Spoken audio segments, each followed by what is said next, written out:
Can everyone hear me? We can hear you. Okay, Yep. good.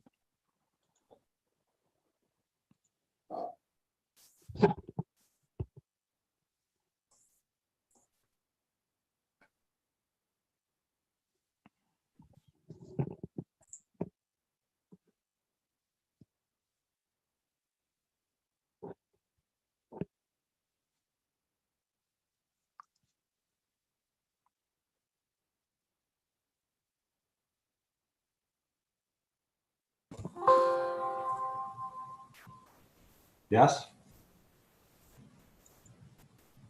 you testing your volume? We can hear you. Okay, you can't see me though. Nope.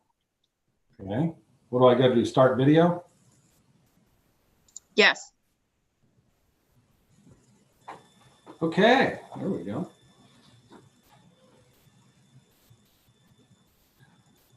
I don't know how Kevin stays frozen like that in one place. Great discipline. Yeah, let's see. Focus.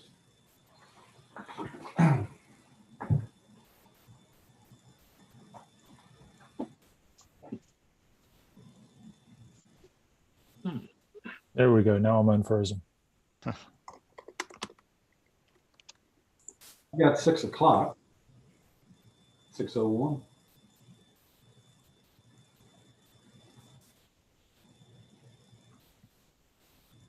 Do we have everybody we need? I think the only council, oh, here comes Barbara. All right, and then you'll have everyone. And I brought Mr. Sayer into the room. Okay.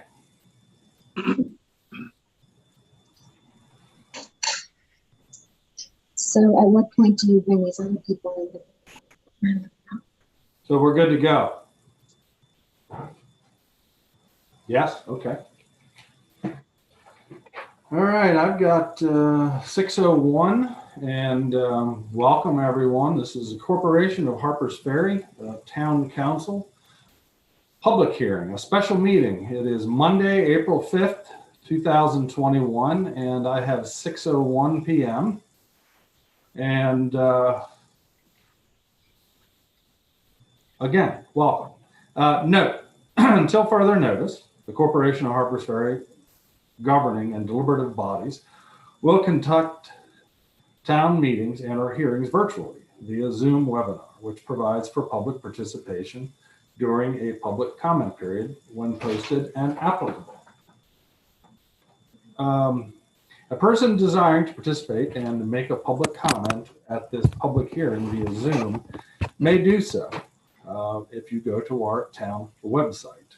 Comment time is limited to 5 minutes per person. Written public comments must be emailed to the town recorder at kevin.garden@harpersferry.wv.us or mailed to the town recorder at 1000 Washington Street, P.O. Box 217, Harpers Ferry, West Virginia 25425, and received no later than 1 hour prior to the start of this evening's hearing. Alternatively, the public may listen by telephone. You're trying to adjust. Okay. May listen by telephone or watch by live stream video of a town meeting and or hearing via YouTube if you go to our town website. These options comply with the West Virginia Open Governmental Meetings Act. For further assistance on how to view and participate in virtual meetings and or hearings, reference to the town's hearing and or meeting policies, the virtual webinar, information and user guide at our town website, there is a link. Okay, and we'll call the hearing to order. And opening statement, well, is our order of business. This public hearing will be held on ordinance 2021-02. And Ms. Kelly, would you again repeat the public hearing policy and procedures for us, please? Okay, so I'm going to start with number 9 because you've kind of gone through all of them, and the first ones just have to do with taking minutes, etc. But the presiding official will determine the order in which a presentation will be made or a speaker is heard. Each speaker must raise their hand to be formally recognized by the presiding official, and when called upon will stand at the podium and announcing their name, where they reside before proceeding. Each speaker will be given a maximum of 5 minutes. Unused minutes may not be transferred to another speaker once time is yielded. The speaker will be prompted when only 30 seconds remain. The 5-minute maximum time allotted does not include time to set up a presentation or distribute supportive documentation, which isn't applicable here. If a speaker concludes their presentation and has not used all 5 minutes of their allotted time, the speaker will not be permitted to resume their presentation at a later time during the hearing. Comments will be professionally and respectfully presented. Personal attacks, name calling, character assaults, and similar negative imitations will not be condoned. Only the speaker will be recognized. All others in attendance will not be permitted to speak, object, voice agreement or disagreement, or conduct themselves in any other manner that disrupts the meeting. Members of the governing and or deliberative body conducting the hearing are only permitted to ask questions for clarification other than points of clarification. An open exchange of information between members of the body and the speaker is not permitted. The presiding official has the authority to either extend or restrict the length of the hearing based on the number of attendees to speak. And since we're in the since we're in the webinar format, I think you have letters, and then people who want to speak, we also have the raising hand option in the attendee list. Correct. Thank you. And do you also have a list, Ms. Kelly, of those who have submitted information? And of course, there's going to be others that join to ask for an opportunity to speak. But do you have a list in order? I do not have that list. Kevin, do you have the list? I don't have a list. All of the public comments are going in a folder online, which is publicly accessible. Okay. I've Can received. you help with that? I did jot the names down, so I can help with that. They're not all there yet. I'm still working on that because I've received so many today. Okay. That's fine. Okay. Well, then, so we don't, maybe can we just go with the list that you're developing then, since you're still developing it? Well, I'm not developing a list. I'm just putting the comments in a folder. Okay, is someone going to read those, or how are we going to? I would recommend that we forego reading those because we've got easily 50 of them.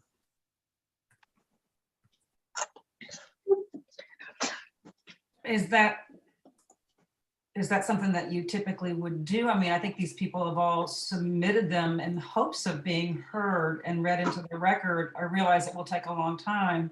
Maybe as town council members, we can all just go one after the other. They're going to be, as I see them, they're up there in alphabetical order.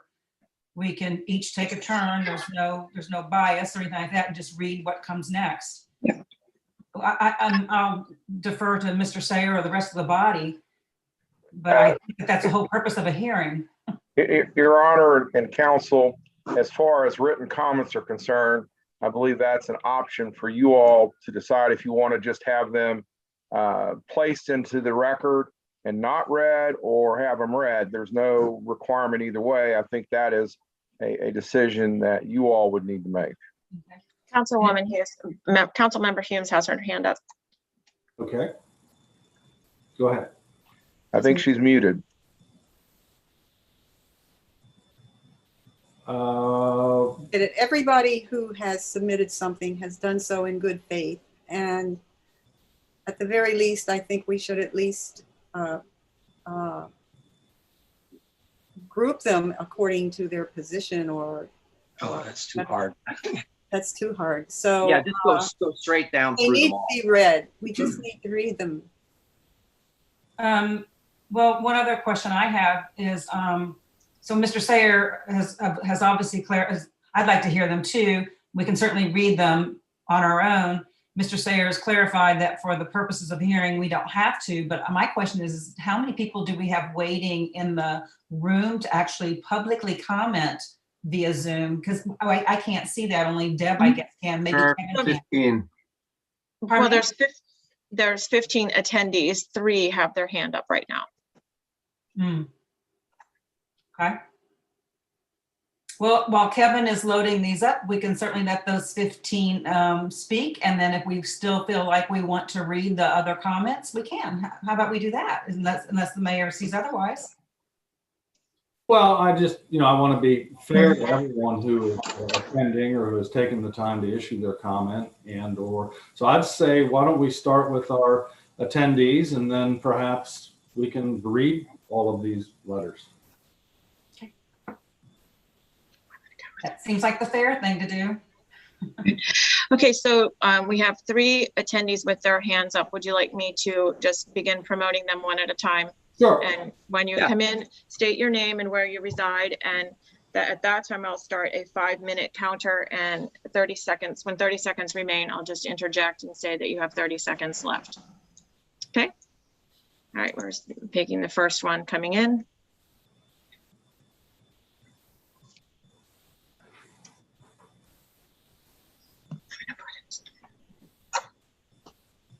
Okay. If you can unmute yourself. There we go.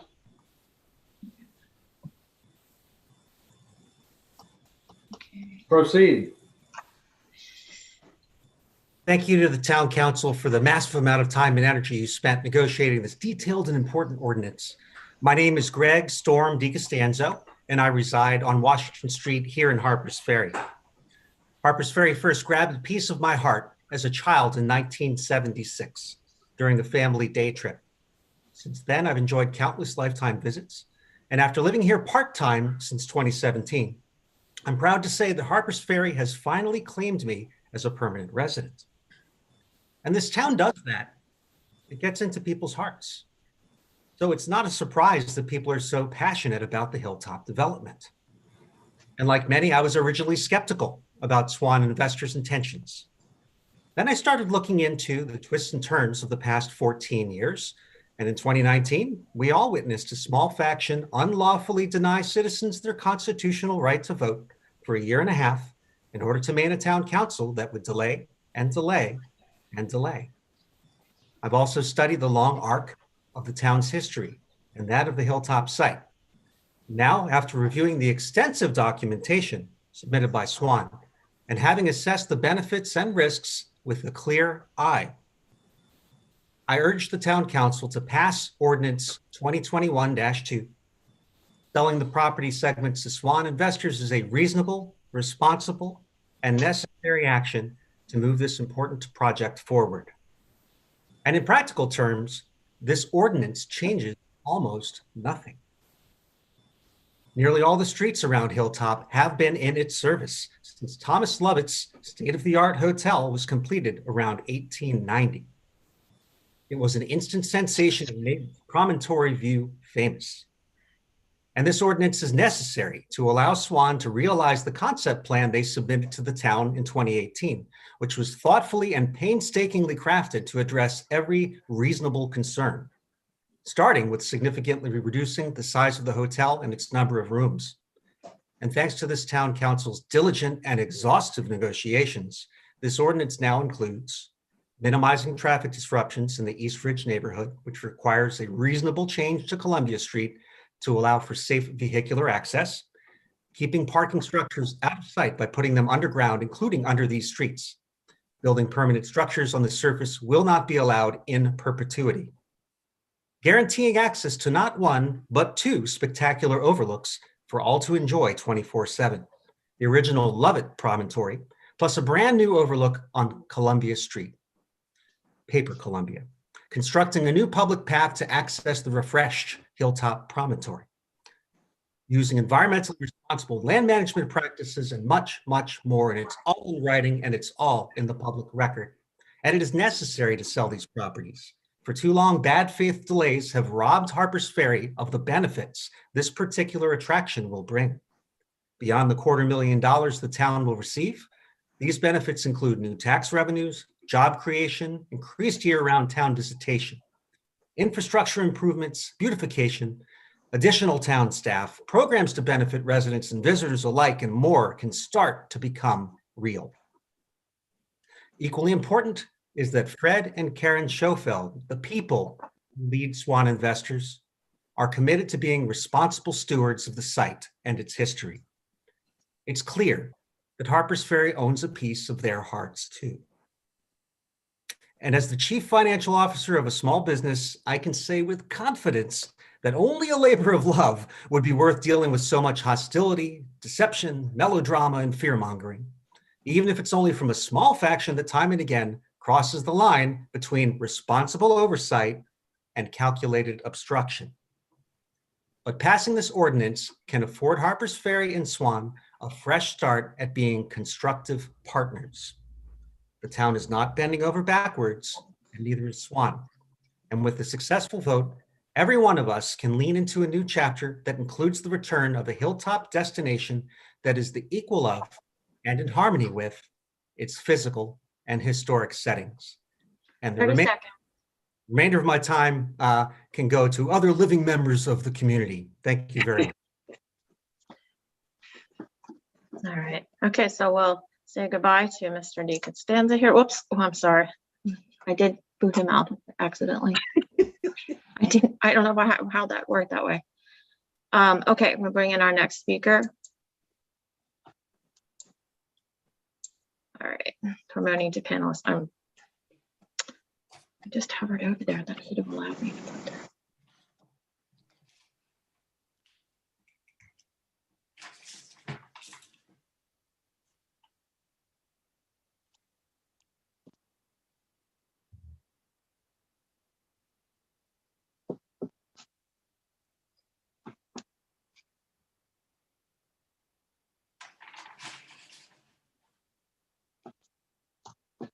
We ready to go? If it's me that you're waiting for, I am unmuted, but I thought I'd see an image. This is Elaine. You're in the participant and the panelist room, and so if you'd like to go ahead and speak now, you can. If you want to turn your video on, then you want to click on Start Video on your screen. Okay. I guess I don't need to start my video. So do I need to do anything else, or can I just start speaking? Just address with your name and your address, and then you can begin. Thanks, Deb. My name is Elaine Edel. I happen to live in the Thomas Lovett house, and I'd love to debate Storm. But at any rate, I have resided at 597 East Ridge Street for almost 33 years, moved in 1988.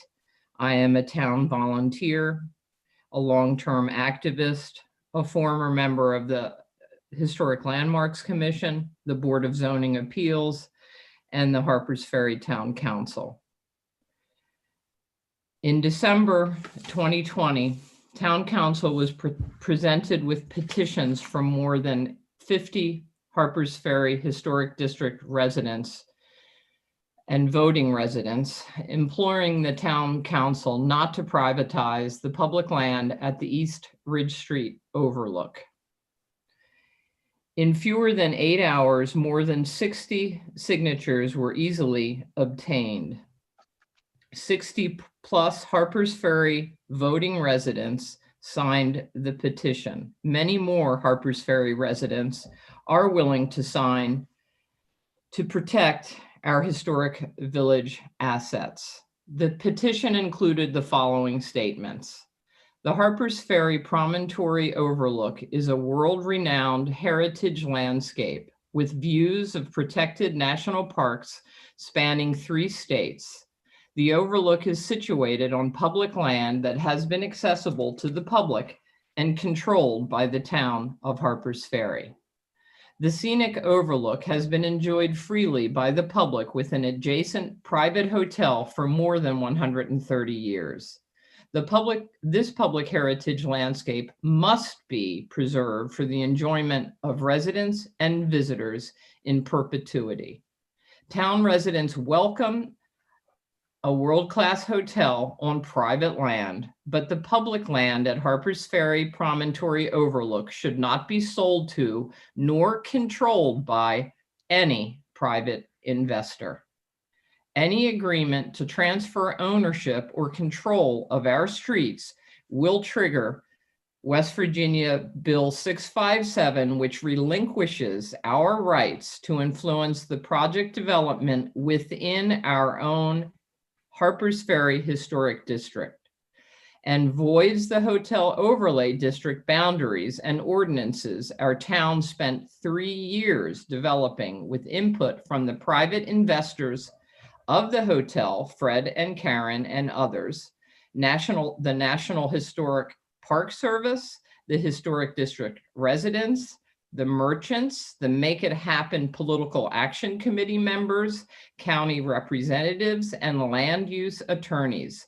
The National Trust for Historic Preservation has stated that the West Virginia Bill 657 would allow a state and agency to preempt duly enacted local historic preservation ordinances and thereby increase the risk that heritage tourism assets will be compromised.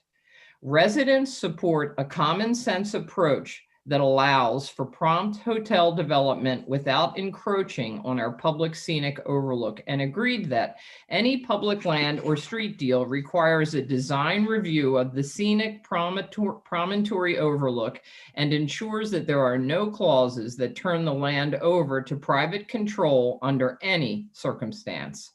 Ensures the hotel is designed around 24/7 public access and public control of the promontory overlook, ensures the overlook is designed at its current flagpole elevation with no deforestation at lower elevations, ensures that the overlook is not moved to a stormwater runoff lot, ensures that there is no staircase or elevator required to access the public overlook. A timely approval process can be achieved only after the promontory overlook design is submitted. And that there is a public review of the design, including files that are fully illustrated, includes visual cues and circulation patterns, excludes psychological or physical barriers in landscape, that ensures multimodal access, provides the amenities such as benches, plantings, historical markers. The petition was signed by more than 60 residents of the historic district. The names cannot be read given the timing that I have. Sorry. Thanks. That's time. Thanks. Okay. All right, I'm going to convert Elaine back to an attendee and bring in our next speaker. Okay, let's see.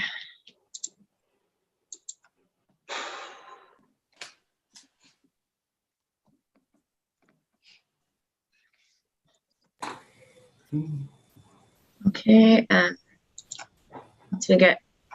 once you're unmuted, then you can start with your name, sir. I'm not sure how to turn on my camera here, but I'll just speak.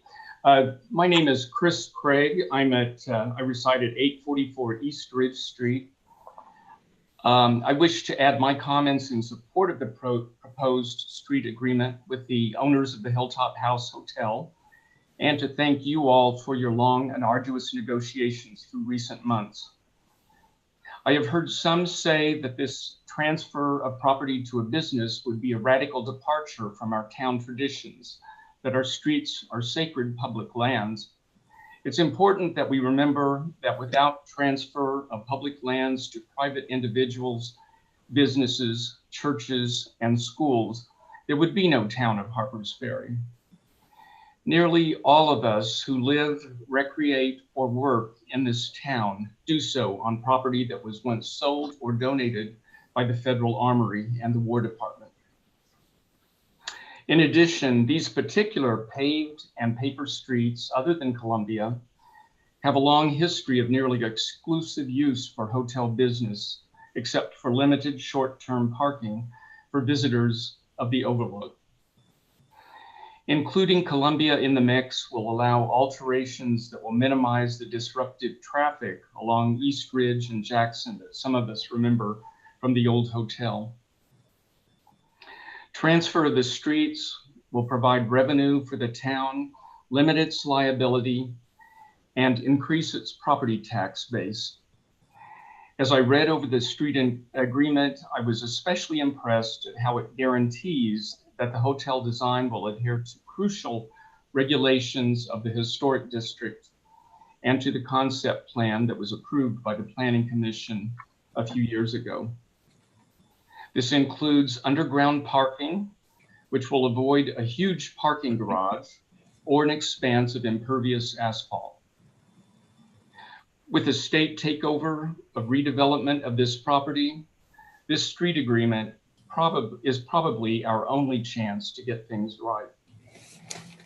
The street agreement assures access for citizens and visitors to the East Ridge Overlook and encourages better access to the dazzling view from the Columbia Paper Street. It will create a new trail that will link those overlooks with Washington Street. Most importantly, this street agreement will allow us to move on from 13 years of decay and lost revenue. The Hilltop House Hotel was our town's leading business and an important part of our heritage for most of our post-Civil War history. You've negotiated a well-planned and crucial effort that will allow for the hotel's return. Please sign the deal and get on with it. Thank you for your consideration of my comments. Okay, we're gonna convert Mr. Craig back out. Let me find him on here. Where did he go? Oh, there he is. Sorry. Okay. Okay, and I'm gonna bring in the next speaker.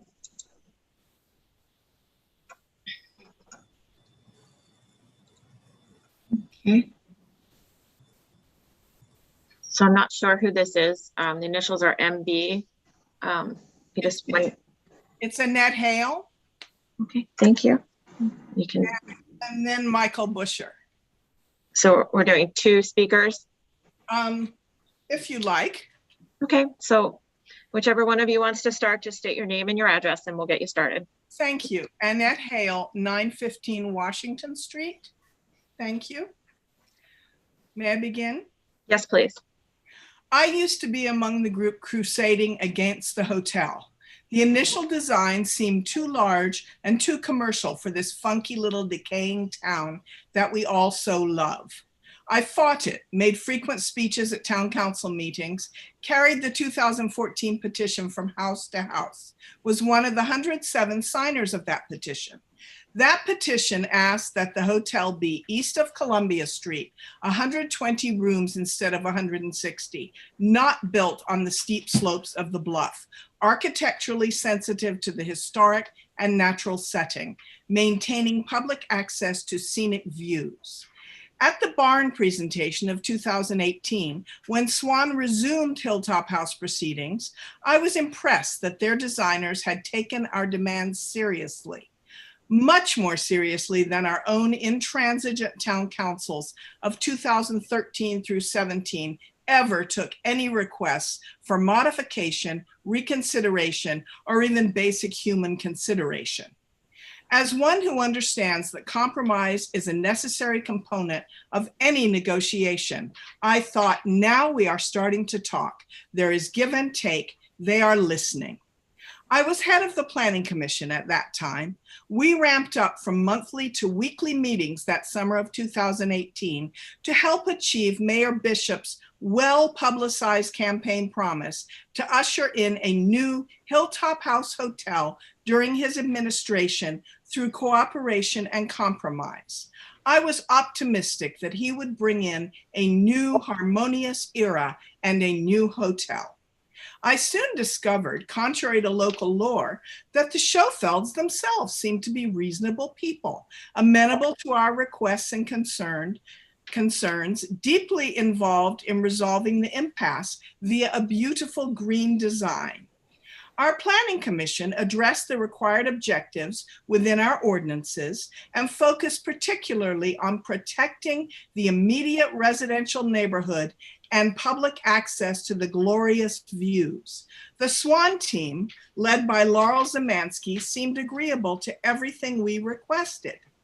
I understood from the town's comprehensive plan that Columbia Street would have to be modified for hotel access and deliveries if we were to keep major traffic off of East Ridge.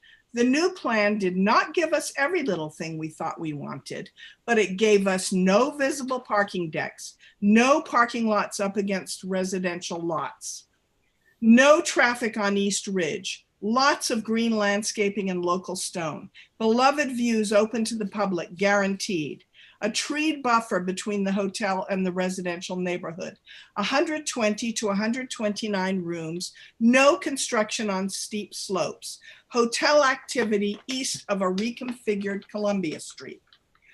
There was a real attitude of cooperation from Swan. I felt confident that we would soon easily reach further accord. To my surprise, 20 to 25% of townspeople continued to be absolutely unwilling to compromise on any point.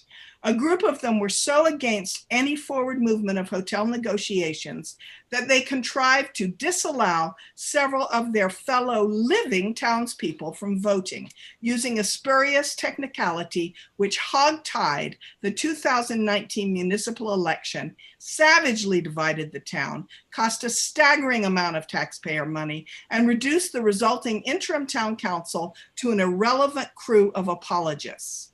In doing so, they forfeited all moral high ground as they battered the very pillars of democracy, free and unencumbered elections, to suit their personal whims. 2 of those town councilors were eventually reprimanded by the West Virginia Ethics Commission, and several others were reined in by a West Virginia Supreme Court ruling which directed that the vote be properly counted.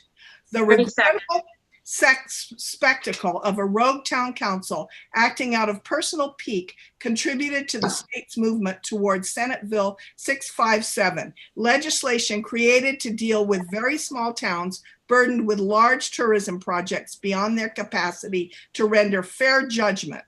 Now certain small sections of 2 paved and 4 paper, planned on paper in the 19th century, but never actually existed, streets are to be sold to Swan to finally allow the hotel to move forward. I support the street agreement. Thank you. Now, Michael.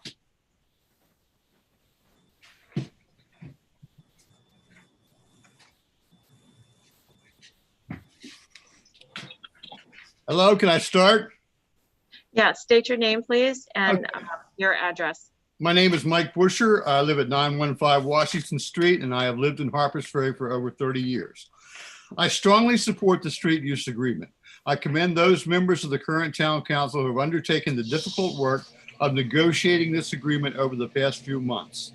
Their work has been complicated by election fraud, scare tactics, false rumors, and most regrettably, character assassination.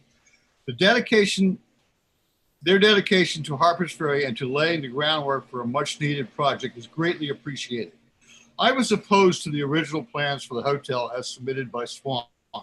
Over the years, I have closely followed the project and have taken notice that Swan has negotiated in good faith and has listened to and accommodated most of the wishes of the townspeople. I have also noted that a small vocal minority of residents object to everything, yet never seem to have actually articulated what it is that they would like to see on the Hilltop site. There seems to be no limit to what they will do to stymie any progress, including support for election fraud, the humiliation of the town in the national press, and council members admitting to ethics violations. This mess helped fuel the creation of Senate Bill 657 due to elected officials having proven to be incapable of managing even a fair election. They could not then be trusted to negotiate an important project, a project as important as the Hilltop House Hotel. All else having failed, the last resort tactics of those opposed to this project are to try and muck up the process with endless attempts at delay, threats of frivolous lawsuits, and always theatrics. I remain confident that logic and decency will prevail, and in a few years, a revitalized Harpers Ferry will have a nice hotel for the first time in living memory. Thank you. Okay, I'm going to convert the Bushers back to attendees. There we are. Okay, and we have another attendee with their hand up.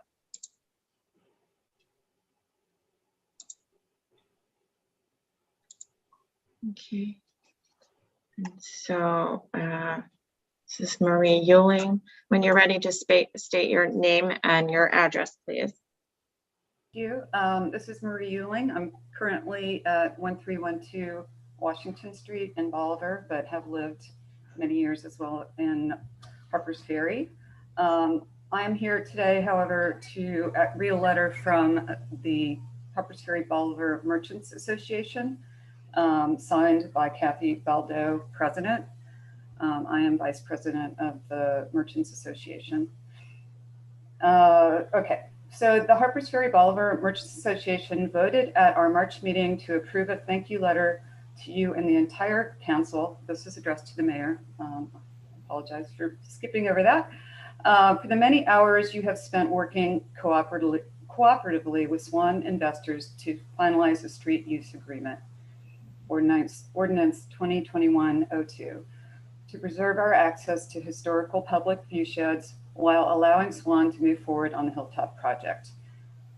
Members of the Merchants Association have kept our doors open through a pandemic, aftermath of fire, through bad weather, through winters with few visitors, with the hope that the town and Swan could work together so that the Hilltop House Hotel would once again attract guests who would spend time and money in our businesses. As you're all aware, Swan's vision of a new Hilltop House Hotel could potentially translate to $360,000 in new annual revenue for the town of Harpers Ferry. That is money the town would have to spend on parks, the arts, beautification projects such as greenways, trails, highlight our paper streets, culture events, and so many other needs. The spike in hotel motel taxes from a new Hilltop could also mean another $360,000 annually to spend on promoting tourism, benefiting the entire county. Swan investment will provide an additional $1 million a year in tax revenue, which can be used to maintain and improve our deteriorating public streets, sidewalks, and other infrastructure throughout the town. The Merchants Association, which represents over 30 area businesses, asks our town government to vote yes on the second reading and approval of Ordinance 2021-02, finalizing the street use agreement and allowing reconstruction of the Hilltop House Hotel to begin in 2021. Respectfully signed, Kathy Baldo, President of the Harpers Ferry Merchants Association. Okay. Okay, thank you. I'll convert Marie back to an attendee. Okay. And at this time, I do not see any other attendees with their hand raised, indicating that they would like to speak. Oh, wait, here comes one. So yeah, if you do want to speak, please raise your hand.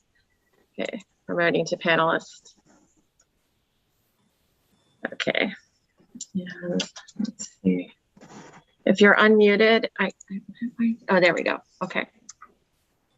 This is Benjamin Buckley on Boundary Street. Okay. Okay, go ahead. You can start now.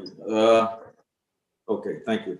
You know, I just moved here a couple years ago, and I really like the town, and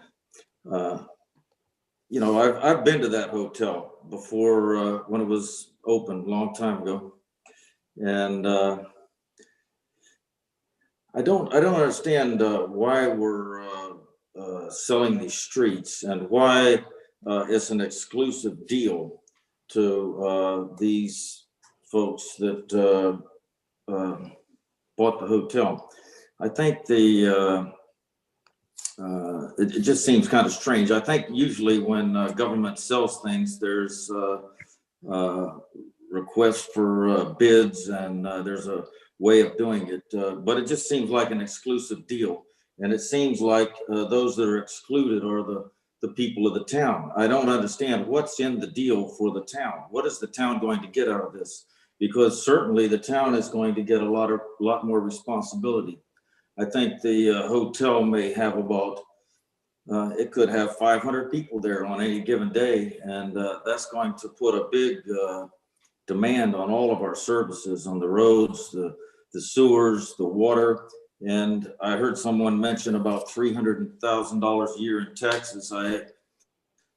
It probably won't handle that, and the taxes for everyone will probably go up. And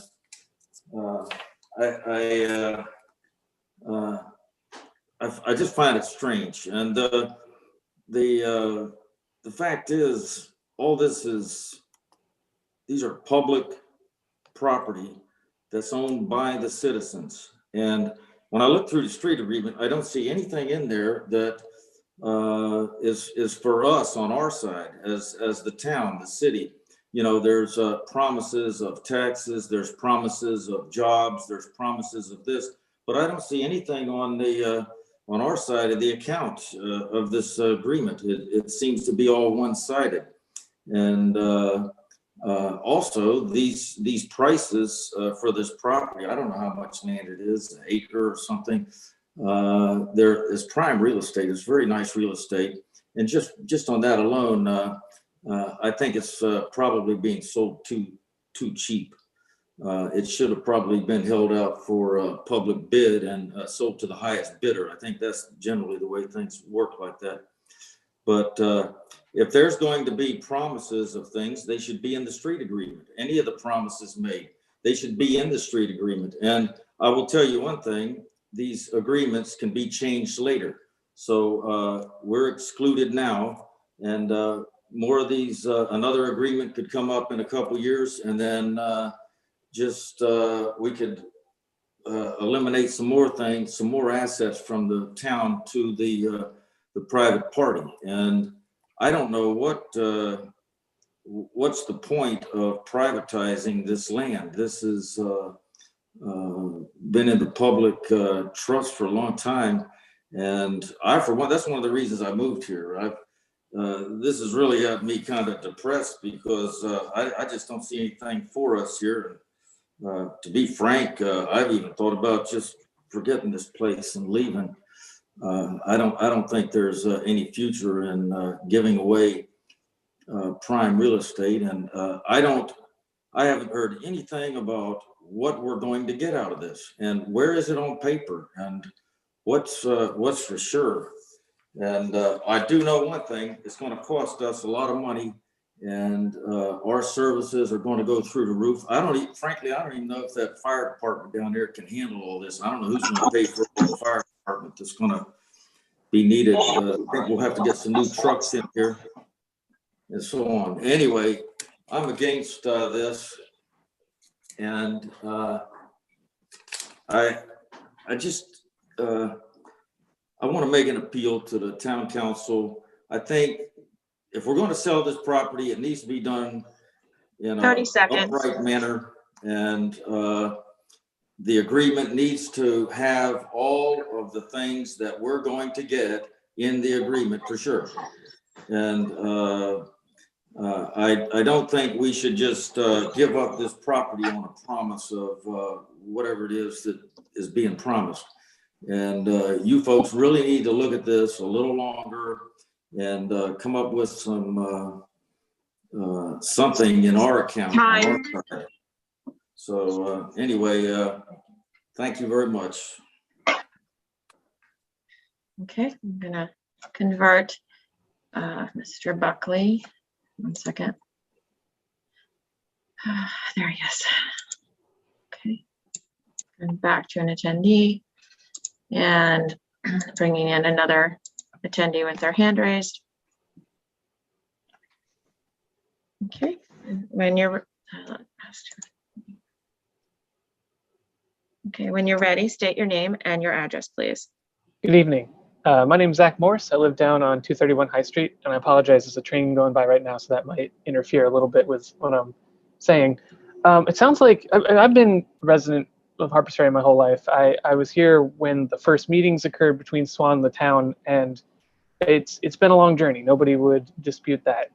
I think that the main point of contention between different groups in the town is the principle of selling public land to a private for-profit entity. I personally do not agree with that, that the street should be sold. However, knowing that the majority of the current town council believe that there is significant economic benefit to be had from the sale of the streets, I believe that we are inevitably about to experience a change on Magazine Hill. Therefore, I would like to suggest 3 fairly specific practical edits to the language of the proposed ordinance 2021-02 that would, in my view, make it slightly more palatable to folks on all sides of this. I actually submitted this in writing, so I would request that it is read into the record after we have a chance to speak for excuse me, for full context. But briefly put, the 3 slight changes I would suggest are 1, to be slightly more specific about the way East Ridge Street paved is presented in the current street agreement. It is simply referred to multiple times as East Ridge Street paved, 50-foot right-of-way. But if you do a bit of research, look it up on the Jefferson County tax map, the plot of land encompassing each Ridge Street paved extends from the break with West Ridge Street, where there's a wooded area to the west, and then to East Ridge Paper Street in the east. I don't think it's the town council or Swan's intention to purchase that entire plot of land, but someone who's unfamiliar with this situation might read that in the future and misinterpret that the entirety of paved East Ridge Street is being transferred. I don't know what proper procedure would need to be done to subdivide that plot, or if, because it's such an antiquated transfer from the United States government back in the 1800s, if there's different rules that apply. But simply stating, like say the 400 block of East Ridge Street or East Ridge Street from Columbia Street further east is what is being transferred in the text of the agreement might benefit, especially for the future. In my written agreement, or in my written statement, I sent a picture of the tax map as well, just to clarify that statement. Second point, real quick, was that in the enumerated restrictions placed on the Swan developers in the current street agreement, there's a very brief line that mentions that no permanent structure should be built above the level of the surface streets. I would suggest simply adding the word historic surface street level to that agreement, or to that restriction. I believe it is on page 4. It's the first enumerated restriction on page 4. Simply adding historic street level on there would, I believe, eliminate a lot of concerns about folks concerned about, building underground or building up the current level of the streets and then creating different structures there. And finally, the third very quick point is that with the imminent implication of a tourism overlay district, which in part would limit the town's ability to enforce our ordinances or rules or restrictions in that region, I think there's a lot of questions of how the different restrictions and amendments to this agreement will be enforced. If a tourism overlay district is established and then we are unable to enforce our ordinances or our rules, it sort of leaves these in a gray area of how they would be enacted or enforced. So my suggestion there would be to add a line to the 5th, I believe it is, 1 second, on page 4, the 5th restriction that talks about when, if significant progress is not made on the project by the 2030 deadline, if you simply add a line to that saying, or if any violation of the easements or restrictions occurs, it would link the continual ownership of the property to the amendments and easements listed in the document, circumventing the need to enforce an ordinance within a tourism overlay district, and just ensures that all the hard work you guys have put in would be followed in perpetuity. So with that, I just want to thank you for the time, for your hard work, and I would encourage you to read the written comments that were submitted into the record if you have time. Thank you. Okay, I'm going to convert Mr. Morse back to an attendee. And at this time, I see no other raised hands in the attendee group.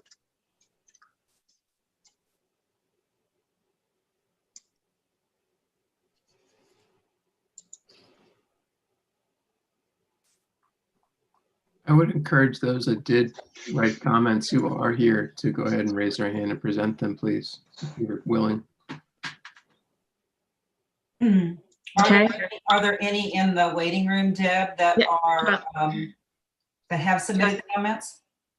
Yes, and just in this moment, someone else has raised their hand, so I will go ahead and convert them. Thank you. And yeah, all right. Okay. All right. So once you are settled and state your name and your address, I will start your time. Okay, I'm Carrie Ellen Gauthier. I live at 1190 West Ridge Street. I did send a letter in, but since I'm here, I can read it for you. I am writing to request that you approve the street use agreement as currently proposed with the Hilltop Hotel in Swan. I believe that the street use agreement protects the citizens' rights to use the scenic overlooks and streets, as well as protects the scenic viewshed. I can tell you from a personal point of view, I'm going to have an easier time. People with any kind of ADA issues are going to have an easier time accessing that.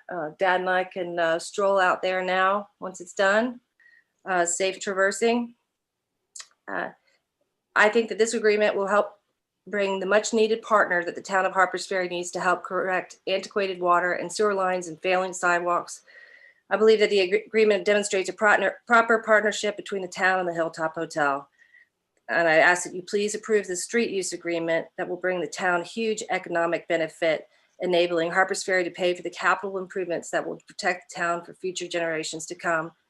And I would like, that is the benefit that I see here, is that we are going to benefit economically in huge and powerful ways that will protect this town from my daughters and hopefully my grandchildren. We're going to make the town safer to walk. If you've looked at our sidewalks lately, they're pretty damn dangerous. Those things can be improved. The Harpers Ferry Folk Life and Cultural Center can be funded. There can be more events that promote the town. Then, excuse me, my allergies are really awful today. That's it.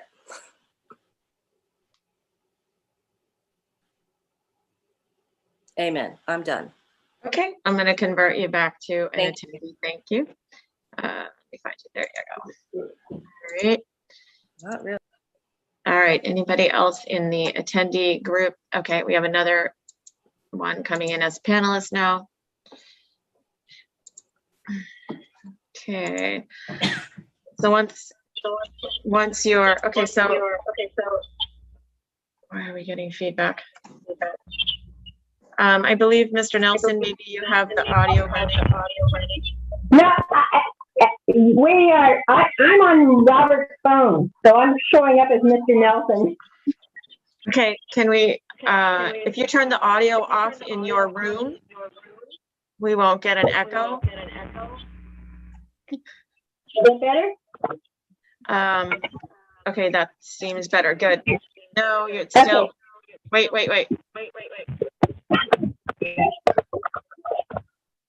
If you're running, oh, okay, wait a minute now.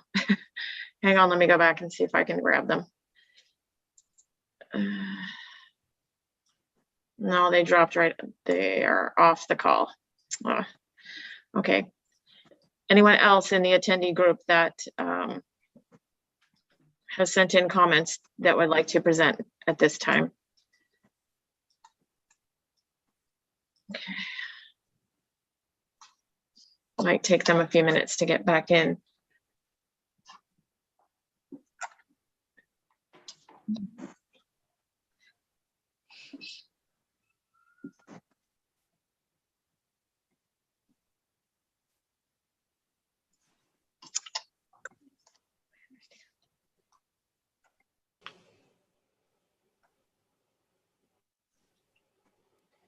If they do not, Deb, we can always, one of us could read their public comment for them.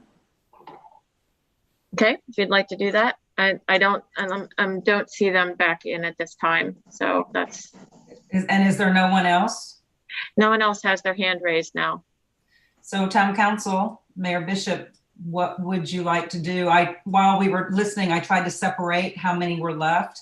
There appears to be about 14 residents left, maybe only 12, because some of these seem to be kind of duplicates. Oh. And then there's a great deal of others, 1, 2, 3, 4, 5, 6, 7, 8, 9, 10. So probably 26 or 27 others that aren't residents. Okay, so Nancy, I'm sorry to interrupt. It appears that they're back in, so let's try this one more time.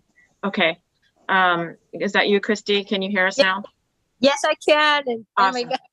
Oh, good. That's much better. Okay, so 1 second, just state your name and give me a second. I got to get my timer set.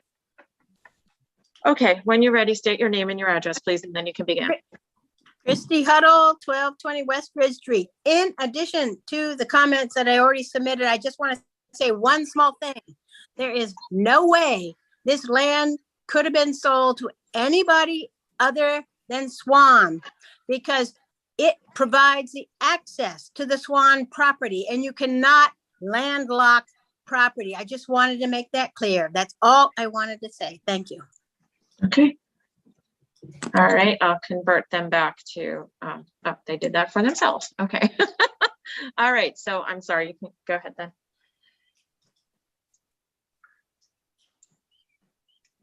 You're tossing it back to the town council, Deb? Yep, Okay. yep. Okay. So my question, I guess, Mr. Mayor, is how would you like to handle the remaining about 12 residents and 27 others outside that aren't residents? Fortunately, I've had a chance to look at some of these, and fortunately, some of them are very, very brief, just a few sentences. Well, I'm chairing the meeting, but I'd like to hear from the council what your wishes are if you have some 35 or 40 letters to be read. I have read them all, and I think if we're going to read them, we should read them all. I think the ones, as Nancy observed, that are from outside the town are very brief in general. I agree. I'd like to give preference if we could start with those that are residents and then move from those and just go straight through the others. Okay. I'm supportive of reading every single, like either all of them or none of them. Right, right. I mean, resident, not resident, it's important to hear from the community. That's true. I agree. Okay. Take us. I think we have a consensus at this point. Kevin, it's a lot for one person to read. Should we just rotate through town council so we can, read these one at a time? Let's see. I would certainly prefer that. Is there a place to find them other than the email attachments that? If you did not drag the entire OneDrive, if you did not download the entire OneDrive, it'll be very difficult for you to open up each one, I think. Maybe not, maybe you'll have time, but you can also download the entire OneDrive and then have them on your desktop to open up, whichever word works better. I would recommend you just go to the OneDrive folder. All right, how do I do that? I sent you a link to it yesterday or the day before. I'm looking at yesterday. Kevin, do you want to start? I'm also looking at them in alphabetical order. Do you want to start with Caniford? Kevin, is this where you have SUA comments and it says open? Yes, yeah, that's it was it. an email that I sent to you with it. Yeah, Yes, SUA that's it. comments. That's right. Yeah. So we'll treat these the same as a regular comment. I'll do the timing the same way. Yeah. Before we get started, if folks organize them A to Z, so we're all looking at them in the same order. That's right. They're already in alphabetical order. Yeah, they should default to alphabetical order. But you can change them if they're not in that order. You can resort them. I want to add before we move on that these are publicly accessible. If you go into the meeting documents folder for this meeting and hearing tonight, there is a file that is named Public Comments Received Ordinance 2021-02. When you open that, the link to the folder containing all these comments is in that file.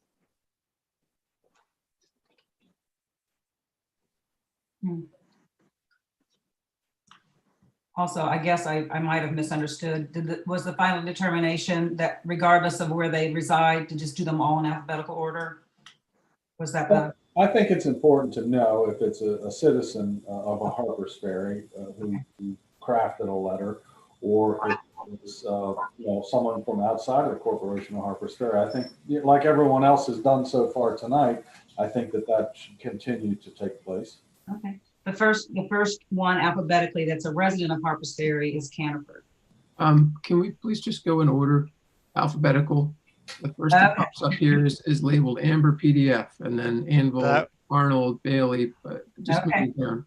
But Yeah, those- otherwise we might debate who's a resident and who's not. And- Right, because some of them didn't provide an address, I think.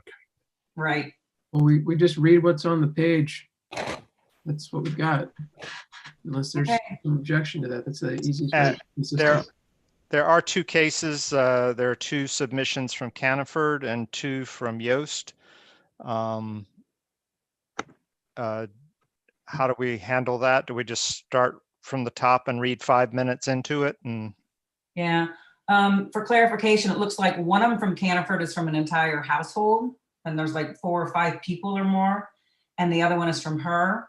And it looks like similar is the case with Yoast. It appears that one of them is from multiple residents, and the other one is just her signature. Of which it's just that their names are on them, but they're actually from they're different people. So I don't think it would be egregious to count them both. Okay, so the first one is Amber. Who's going to go first? I'll start off with Amber. Okay. Amber didn't provide a last name. That's the only person I don't have a last name for.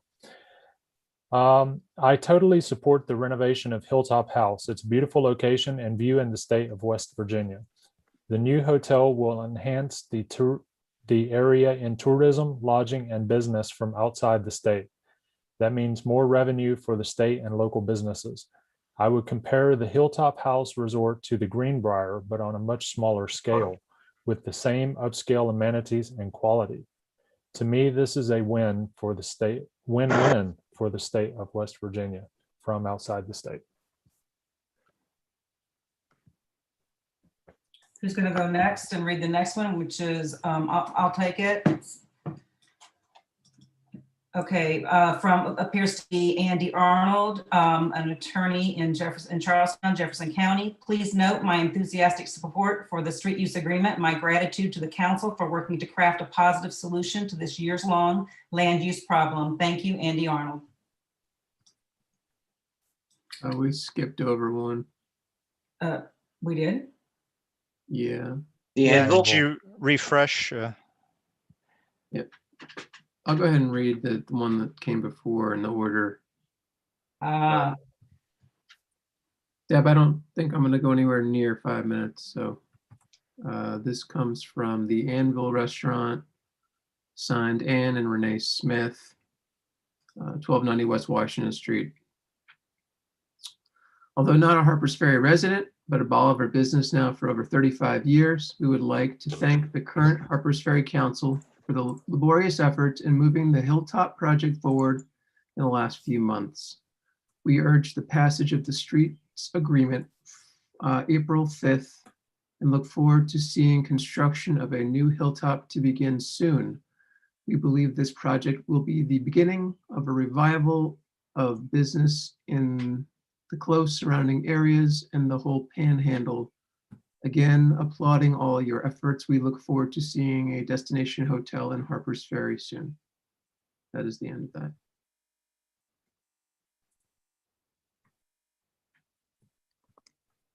that. Ed? Sure, this is Karen Bailey Chapman.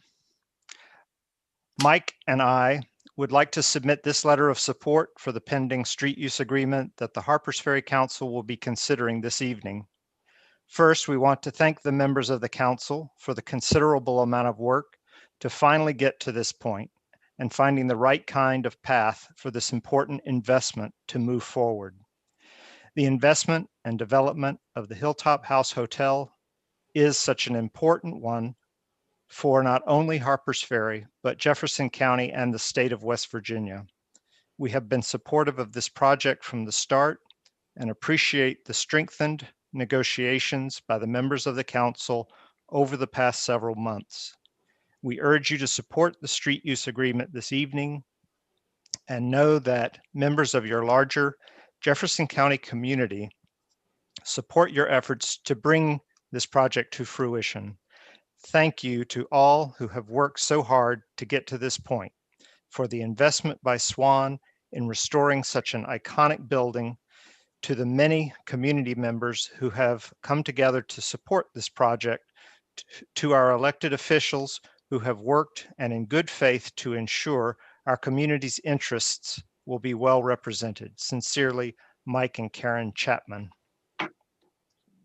Christian, you want to take Beth Batdorf? Yes, Beth Baddorf. I visited Hilltop House the first time I came to Harpers Ferry approximately 15 years ago when the hotel was still open. I delighted in having a lovely lunch in the beautiful dining hall, but was sad to learn from the staff that the Hilltop House would probably be closing. There were very few guests, although some of the rooms were rented to long-term residents. My husband and I moved to Jefferson County in 2010. Consequently, we were delighted to read about the possibility of a new Hilltop House. We have closely followed the confusing story of the Hilltop House. We often visited the remains of the building and sometimes talked to the guards who were making sure that there was no vandalism. Sitting on the bench in front of the Hilltop House overlooking the Potomac is such a stilling experience. I just learned that the town council will be meeting this evening to vote on ordinance 2021-20, which may mean that the developers can begin the project.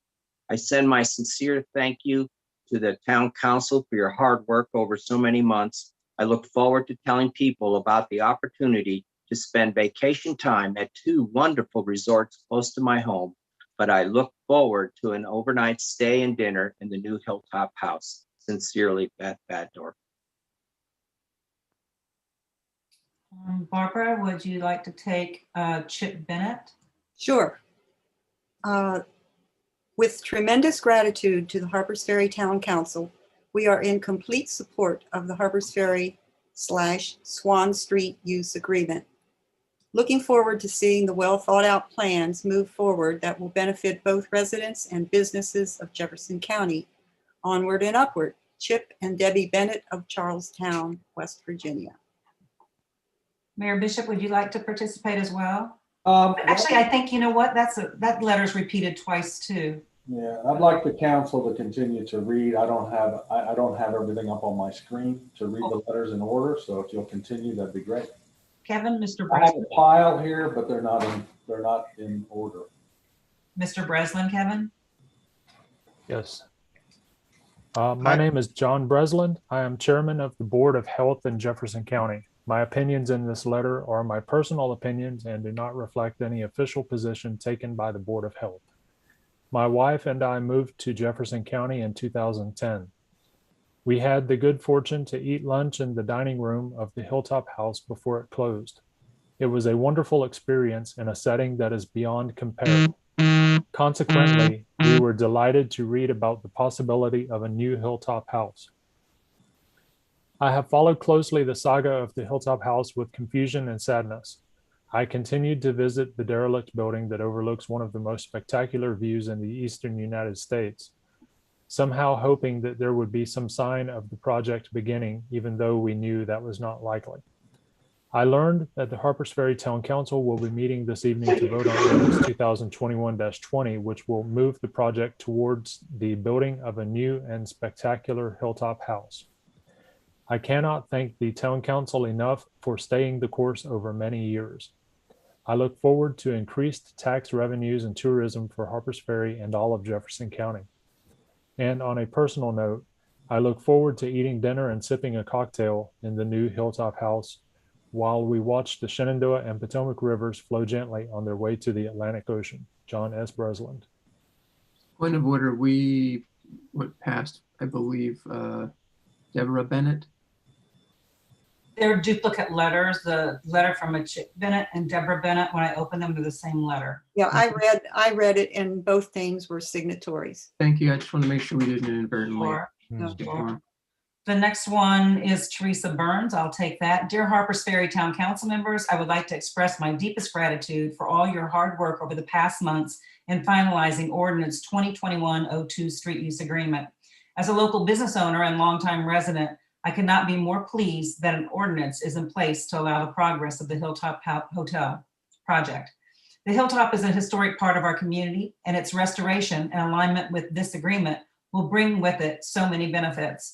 A beautifully restored structure, tax revenue for Harpers Ferry and Jefferson County, new jobs, a year-round draw for tourism and tourism dollars for the merchants and the town and the county, sales revenue in excess of $230,000 for our town, the largest water ratepayer to help pay back the $6.3 million waterworks upgrade loan, thereby taking some of the burden off of the residents. A guarantee that local citizens will have access to the commonly used overlook, a place so beautiful it was once a popular draw for wedding ceremonies as well as a second overlook. A new switchback trail to allow for new pedestrian access to the overlooks and beautify a section of Washington Street, and so much more.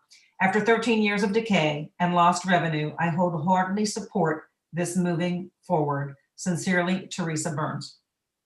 I believe the next one is verbatim what was delivered by Mr. Boucher. Right, he's already delivered his message, so I think we can probably skip to Shirley Canifer 1.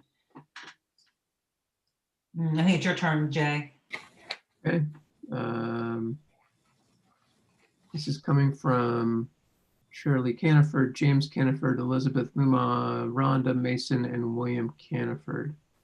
No address listed at the bottom. Dear town government officials, in the 1950s, I remember conversations my family had about, quote, giving, unquote, all the property behind Charmandoa, 675 Cliff Street, to the state of West Virginia for the preservation of the Appalachian Trail and the creation of a national park. My grandfather, William F. Andes, forgive me if I'm mispronouncing, was a conservationist, educator, and looked to the future to make decisions for the present to live and survive in a style that befitted all. The principles that led him, what is good for all generations, is the, quote, insight, unquote, the town needs now.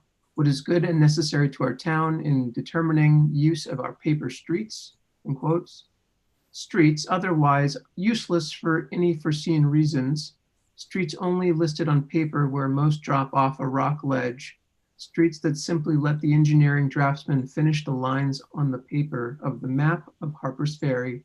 In other words, what good are these paper streets to Harpers Ferry, especially when those in question have served the town no purpose? I speak specifically of Lancaster Paper Street North, Lancaster Paper Street South, East Ridge Street from Columbia to and past the promontory, Columbia Paper Street, Columbia North. Repeat, these, quote, paper streets, unquote, have no purpose for Harpers Ferry, never have. For all intents and purposes, they are crossed by animals and the breeze of the day. If giving ownership to them for the purpose of others' ownership, what problems are caused? None. What can the town be afraid of? That suddenly, quote, no trespassing, end quote, signs will be put up, that a future town development project will be halted due to non-access across rocky terrain. Why not sell them to Swan? Why continue to put obstacles up to stop the reconstruction of the Hilltop Hotel?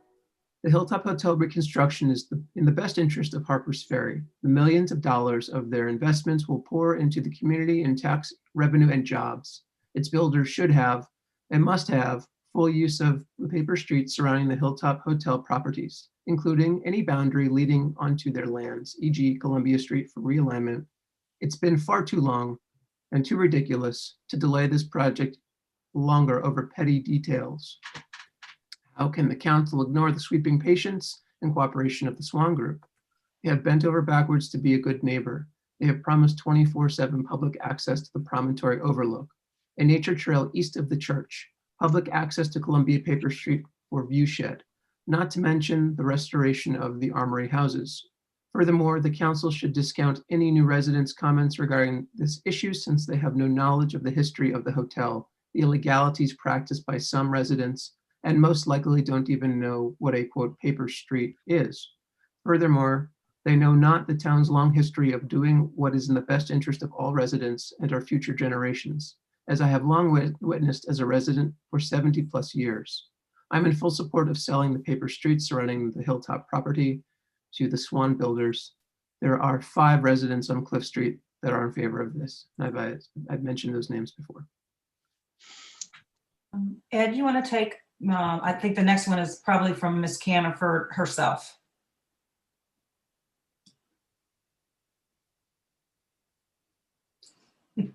Sorry. Okay. Let's see. Yep. Addendum to previous letter from Caniford. I come from a family with deep roots in Harpers Ferry. My grandfather worked on the B&O Railroad and started the first waterworks for the town of Harpers Ferry. Both my father and mother developed and operated businesses in Harpers Ferry, Hose Dairy and the Camp Hill Gift Shop. My career with the National Park Service was located in Harpers Ferry. 3 generations of my family have dedicated their lives, time, and energy working for the development, growth, and preservation of Harpers Ferry. We have faced many challenges. It is now time for Harpers Ferry, excuse me, to face yet another challenge of accommodating increased traffic and tourist visitation, which is not going to stop in our ever-changing world. Our town's resources must meet these challenges, and Swan brings an opportunity for growth to our front door, which we must not ignore. Open that door. As a lifelong resident of Harpers Ferry, I have enjoyed walking every street, exploring every trail, hanging from its cliffs, and wading its beautiful rivers. It has been my privilege to enjoy this most beautiful part of West Virginia. We now have such tourist popularity that we need resources to accommodate others who want to explore this great area too. It is incumbent upon the current residents to support the efforts of those who can afford to invest in our properties, and the rebirth of our historic hotel will generate income for the town and make improvements in its infrastructure. Swan wants to do that. Why would we oppose? In my 75 years of residency, I've yet to see the usefulness of the paper streets. We know they are lines on a map to show the street names, but they are called, quote, paper streets, unquote, for a reason, because they only exist on paper. Most end on a rock ledge, are not negotiable, and lead nowhere. In particular, those surrounding the Hilltop Hotel. I am in favor of selling them to Swan, who will finally have a useful purpose for them. In the Town Council's cooperative agreement to sell the designated paper streets to Swan, I note the council has ensured protection to our town from unwanted development on these streets and continued to assure that everyone is afforded the same access to surrounding property as we currently have in perpetuity. That makes so much sense. How can any nincompoop object? If you've read the agreement, you will find the writers fully took into consideration the future of Harpers Ferry and its residents, as well as preserving the scenic views from every angle. It's time to allow the Swan Group to rebuild the historic Hilltop Hotel and make this area beautiful once again for all current and future generations to enjoy. Ed, like Marco Rubio during the State of the Union, you need a water break. Yeah. Christian, I think the next one is Wayne Clark. I can't seem to open it. Hang on. Oh, wait. Okay. Okay. Wayne Clark. He's Delegate Wayne Clark. Dear honorable members of the Harpers Ferry Town Council, I humbly and respectively submit this letter in support of the rebuilding of the Hilltop House Hotel. The efforts that this council have made in recent months to facilitate this development should be applauded. This hotel will revitalize and transform the economy of Jefferson County and the entire Eastern Panhandle for generations to come. Please continue the fine work you have started and get this project completed. Respectively, Delegate Wayne Clark. Barbara Laurel Drake, I think, is next. Yeah, excuse me. To the mayor and town council, I would like to offer my support for resolution 2021-01 about the street agreement, a 25-page document with much detail, protection for the view space for our Harpers Ferry citizens, as well as many other matters. I am especially pleased with the trail that will be built from East Ridge Street to the lower town of Harpers Ferry, and believe that it will be a great addition to the trail system that already exists. I want to thank the mayor and town council and town lawyer for all of their work in creating this very detailed document. It is your care for our town that really shines through in this document. Laurel Drake. Okay, let's see, back to you, Kevin. Martha Ellman. Okay. Dear Mayor Bishop and council members, I write today to extend my sincere gratitude for the many hours the council and the Swan Group have worked completing the street use agreement. I request that you vote unanimously to approve the second reading of Ordinance 2021-02. This ordinance is a breath of fresh air in contrast to the contentious March 9, 2019 meeting at Mather Training Center that devolved into an embarrassing shouting match where Swan was not given a seat at the table for constructive dialogue. I believe this agreement has been a genuine collaborative effort, one that offers real concessions from both sides. I am pleased with the visual delineation of Columbia Street's historic grid, that conservation easements will be respected, and of course that the beloved Promontory Scenic Overlook and the Columbia Street Scenic Overlook will have 24/7 pedestrian public access. I am delighted by the plans for collaboration on a secondary switchback trail to the Promontory Overlook. I will surely point my customers to this new trail. Let us move forward together in a positive light, leaving behind the divisiveness that has scarred our town this last decade.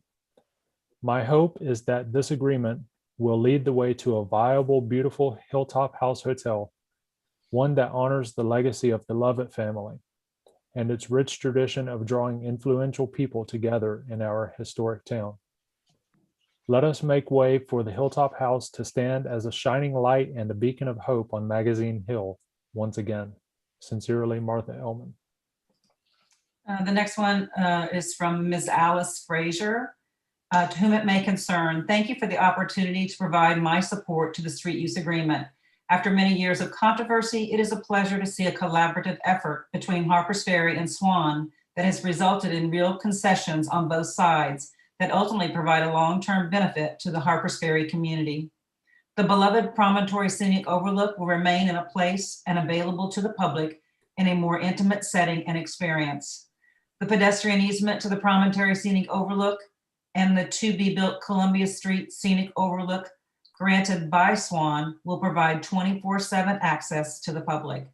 There are numerous other concessions that all in all move along an investment in the Harpers Ferry community by individuals and a company that are clearly committed to bettering the community as a whole. The street use agreement benefits include job creation during and after construction of the project completion, year-round tourism draw, helping the small businesses and tax dollars for Harpers Ferry and Jefferson County. This project will be a significant economic driver to the community for years to come. Alice P. Frazier, President and CEO of the BCT Bank of Charlestown. Looks like the next one is Sharon Garvey. Jay? Yep, all right. To the members of the town council, town attorney, and all contributing personnel, thank you for your hard work and tireless attention to detail and hammering out this agreement. I'm sure it has been an exhausting enterprise, but one in which you have every reason to feel satisfaction for the service you have rendered your fellow townspeople. I think it is crucial that the street sale agreement be confirmed because it will allow for a new version of Columbia Street, one that will be fully and smoothly functional for all aspects of the new hotel's operation, and will obviate the need to impinge upon all of Jackson Street and East Ridge Street. Preserving in perpetuity access to the two overlooks was an important issue for me, and I am satisfied that you have secured that access for the town. I'm also looking forward to eventually using the trail to overlook and enjoying improvements to the surrounding landscape. When Tim and I were married at St. Peter's in 1984, some of the guests and wedding parties stayed at the old Hilltop House. Although it possessed a certain faded, raggedy charm, even then the results of long-term neglect and almost certainly inadequate construction were clearly visible. Its best feature was the view, along with in our case, its proximity to the church. In comparing the 3 iterations of the hotel, I have always felt that the current structure was cobbled together as if there weren't sufficient funds or motivation after the second fire to do a first-rate job of reconstruction. The rapidity of its deterioration after it ceased functioning would seem to bear this out. The rotting shell is now a very sorry sight. I think it appropriate that the new hotel will approximate the more coherent look of the second version. After so many years of inactivity and complete quiet at the site, the demolition of the old structure and subsequent construction will come as a great shock, especially for our neighbors who live nearest the site. Even the prospect of renewed lighting, noise, bustle, and traffic in the operation of a new hotel, while welcome to some, will take getting used to for others, myself included. As I said in addressing the issue of demolition, postponing the inevitable will not lessen the impact. If anything, it needlessly increases dread. The street sale agreement has been carefully considered and crafted. I hope it will be accepted and the sale concluded so that the project can proceed without further delay. Sincerely, Sharon Garvey. Okay, the next one appears to be Gary Gerhardt. Ed? Good evening. I would like to express my opinion on the Swan Hilltop House project. As an outsider, not a Harpers Ferry town resident, but a Jefferson County resident living within the Harpers Ferry mailing district, I would ask that the citizens encourage your elected officials to allow the project to move forward. I have seen firsthand the creative mind and community spirit of the Schauffel family and their businesses have had on the community around most of their philanthropic endeavors. They are good people who want to be successful, but not at the expense of their integrity. They love the communities in which they live and/or do business, and they show it.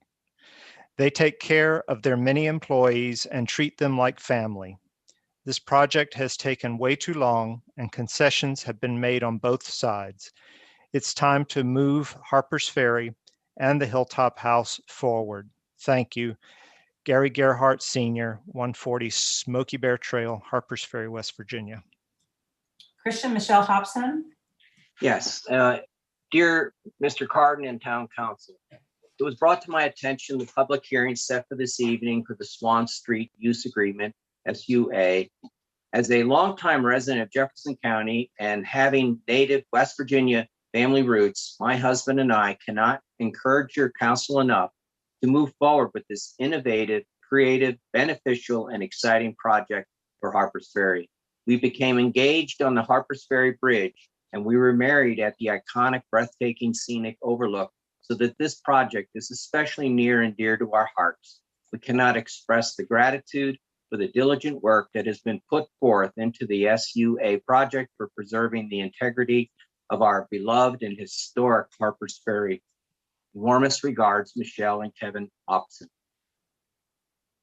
Okay. The next one is Christy Huddle, but she did come on and make a shorter comment to the public. This is a different comment, so I'll let you decide. If you decide not to do it, the next one is Jim Jenkins. I'll read Christie's. Okay. This is Christy Huddle at 1220 West Ridge Street, Harpers Ferry. I am very thankful to be able to submit comments to the town council in support of their, it's very tiny print, of their proposed ordinance implementing the agreement worked out for the public rights of way in the Hilltop Promontory area.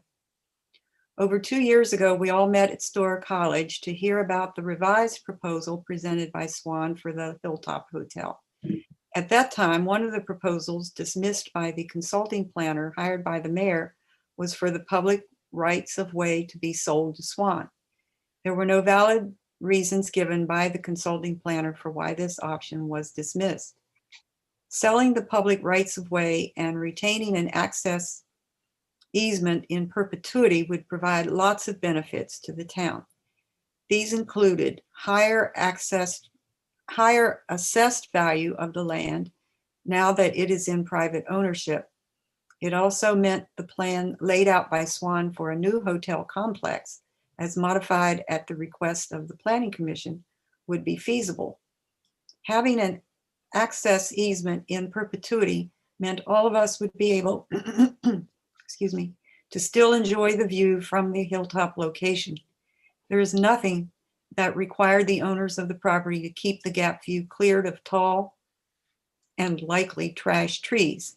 The agreement the town council spent long and hard hours working on includes such a requirement. Modification of Columbia Street so cars aren't damaged negotiating the turn off of Washington Street will be greatly appreciated by those going to the hotel.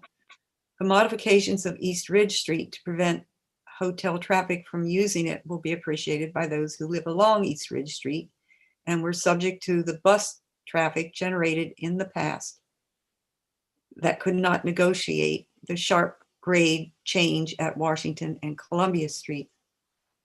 Having the hotel in charge of maintaining these street sections will be appreciated by the town. Perhaps some of the needed improvements in other streets in town can now be undertaken.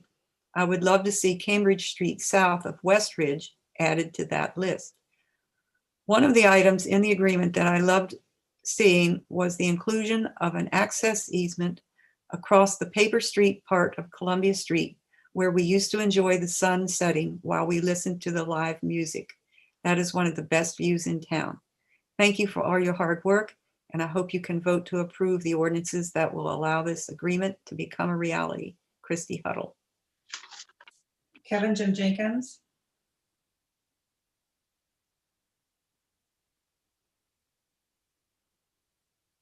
Ladies and gentlemen, I cannot make Zoom call on April 5 due to previous commitment. I would like to comment at this time, however.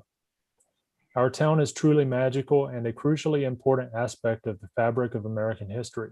Thomas Lovett's formation of Hilltop House Hotel in 1888 is such an important part of our story. Most of us realize that we are stewards of our town and its rich history. We realize that we must pass our stories and its structures on to our children and their children. Present state of Hilltop House Hotel is a disgrace to our community. It speaks of selfishness and lack of civic pride. Know that I am a longtime resident of Harpers Ferry and an ardent advocate of restoration of Hilltop House Hotel. Transfer of streets to enable access to a restored hotel is a wise and prudent move. Congratulations to Town Council for making this happen. Our political situation mirrors national politics in many respects. Truth is truth, however. We will be able to gather at the point in front of the restored hotel to marvel at the confluence of the Shenandoah and Potomac rivers on their way to the sea. A restored hotel will greatly enhance the financial situation of our fair town. To think otherwise is pure foolishness. A restored hotel will change our town in some respects. We need to be able to compromise on this for the good of all. We have endured more than a decade of obstruction. It is past time to move forward to restoration of our hotel. History will look kindly upon us because of our revitalization of Harpers Ferry. Best wishes, Jim Jenkins, 601 Fillmore Street.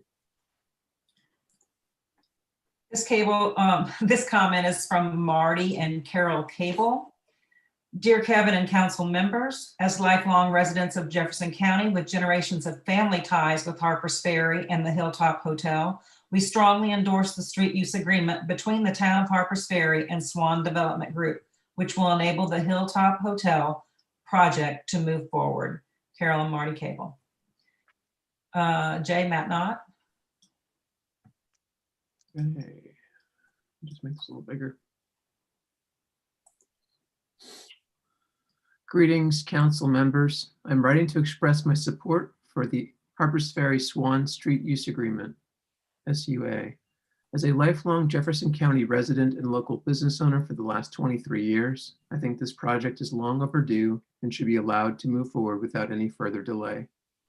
This SUA has been a genuine collaborative effort between Harpers Ferry and Swan, one that offers real concessions from both sides.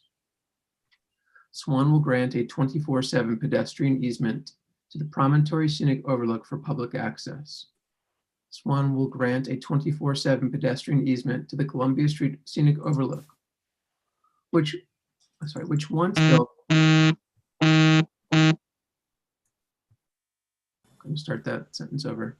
Swan will grant a 24/7 pedestrian easement to Columbia Street Scenic Overlook, which once built will provide maximum views of the river and ridgeline.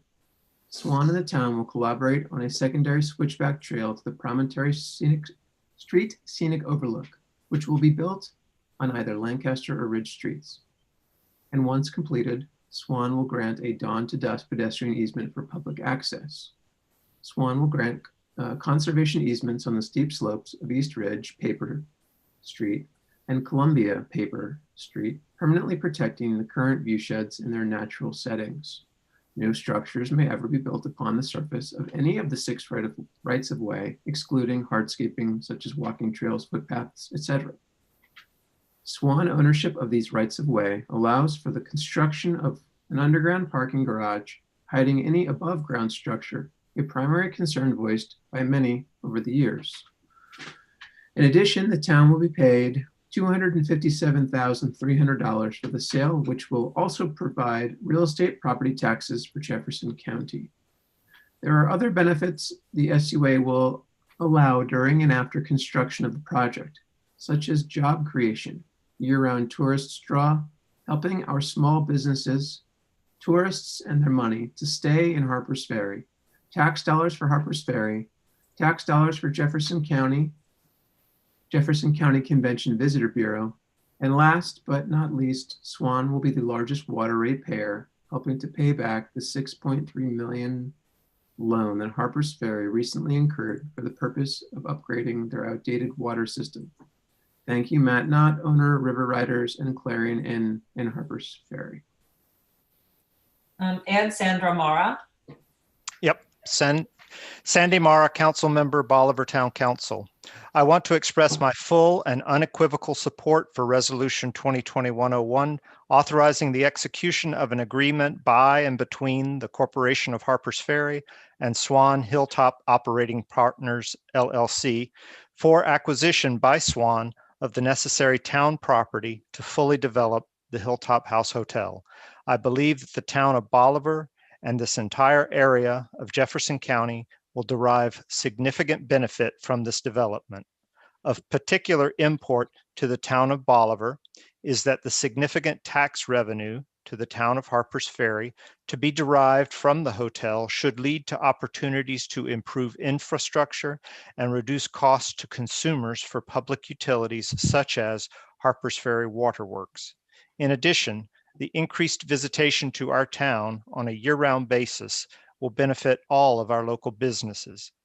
It is time for the town to work honestly and in good faith with Swan to make this hotel happen. Christian, Nancy McBride. Christian, you're muted. Okay. Dear Kevin, I'm in support of the Harpers Ferry / Swan Street use agreement. I want you to know so that you can share this at the meeting this evening. Thanks, Nancy Grams McBride. Barbara, Ms. McPhee. Okay, Gillian McPhee on Washington Street. I don't have a street number. Dear members of the Town Council, I am a homeowner in Harpers Ferry, and I would like to thank the Town Council for their ongoing efforts on the Hilltop project. The council members working to advance the project have done an admirable job under challenging circumstances. I am writing to express my support for Ordinance 2021-02, approving the sale of certain streets by the town of Harpers Ferry to Swan. I urge the Town Council to approve the ordinance. The terms of sale are the product of lengthy negotiations between town officials and Swan, and the ordinance is the critical final step needed in order for construction to begin. The terms of sale include numerous features that are beneficial for the town, including assuring public access to the overlook. To the mayor and town council members, past and present, who have opposed this project at every turn, I say this: it is time. After years of shameless delay tactics that have ranged from the administrative to the unethical and illegal, it is time. It is time for this project to move forward. Your conduct has shown that you are unfit to hold positions of public trust, and you have done a disservice to the citizens you claim to represent. The construction of the hilltop promises to bring economic benefits to the town of Harpers Ferry, to Jefferson County, and to the state of West Virginia. Hilltop will be a world-class property that is equal to the historical significance and natural beauty of Harpers Ferry. I urge the town council to approve the ordinance. Sincerely, Gillian McPhee. Kevin Lee Moore.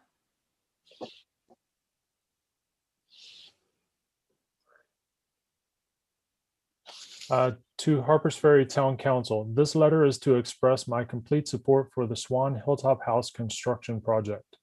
As a 40-year resident, a property owner, and a business owner in Jefferson County, I only see the positive opportunities this project brings for Harpers Ferry, for Jefferson County, and for their residents. Please do whatever is necessary to bring this project to fruition. Very truly yours, Lee R. Moore Jr., OD. The next one is from Miles Morse. As a 35-year resident of Harpers Ferry, I am against the sale of our streets and public rights of ways to a private entity. I and more than 60 other residents contend that there are alternative options available that would satisfy the need of the developer without giving away our sacred historical assets. In the 13-year saga of Hilltop owner delays due to lack of funding for their project, there still is no record of them ever filing for a building permit. Their constant spew of misinformation has blinded many people from local newspapers all the way to the governor's office in Charleston, all to avoid compliance with our local ordinances, including setbacks, building type, size, height, and historic preservation requirements, culminating in the drafting and passage of the West Virginia Tourism Development Act, which will ultimately allow them to ignore our local ordinances and completely ignore any historic preservation controls. This outcome should be unacceptable to all residents of any National Historic District in the United States. This represents cancer to the core for anyone who has spent years of time, effort, and dollars over the last 4 decades in Harpers Ferry to protect and preserve historic viewsheds at the outskirts of town, including the Nash Farm, the Schoolhouse Ridge Battlefield, and the Murphy Farm. We are now faced with the town council giving away sacred public land in the center of town on Magazine Hill with access to historic viewsheds of both the Gap and the upstream Potomac, rather than perform their fiduciary responsibility to preserve and protect the same. Now that you know where I and more than 30% of Harpers Ferry voters stand on this issue, I am asking the council the following questions. Why have you not considered alternative options available that would satisfy the needs of the developer without giving away our sacred historical assets? Swan's reasoning for why they need to own the streets has become a changing story. They have stated they need ownership for the streets in order to, 1, obtain a resort license from the state to allow open carry of alcoholic beverages from place to place. Carrying of alcoholic beverages can be achieved through a variance issued by the town and would not require sale of the streets. 2, construct underground conference rooms, bowling alleys, and parking facilities. Underground construction of these amenities can be achieved through mineral rights leased by the town, and would not require a sale of the streets. 3, obtain financing for the project from a funding institution. Financing can be secured if they scale back the size of their property slightly to fit on their own property. Reputable financing institutions do not require street ownership to obtain funding and would not require sale of the streets. We argue that these natural, aesthetic, and historic resources are the reason why our town is a tourism attraction, and that selling off these assets is counterintuitive. We believe that we have been blessed to be able to enjoy our unspoiled viewsheds, that we have a debt to our entire nation and a responsibility to future generations to maintain, preserve, and protect these assets for their educational, environmental, psychological, public health, spiritual, and historical impacts. We argue that the council is attempting to sell the property at a value well below fair market value, and did not consider public comment, which alerted them to that fact.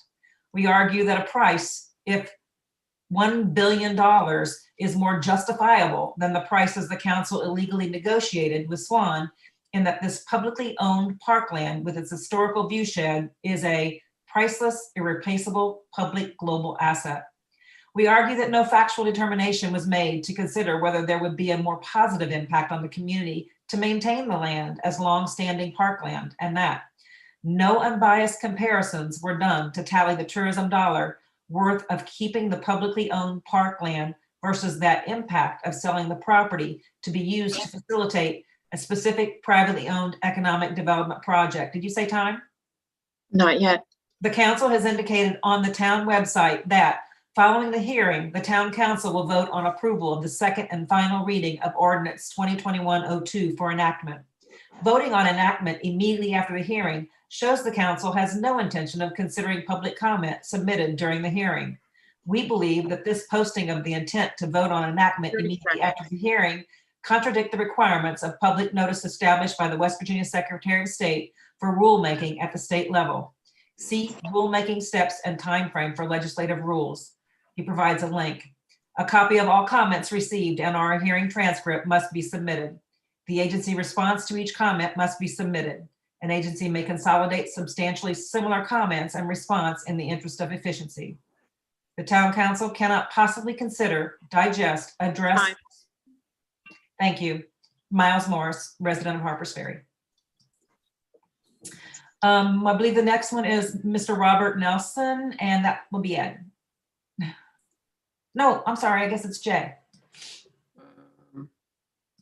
Did Zach Morse complete his comment?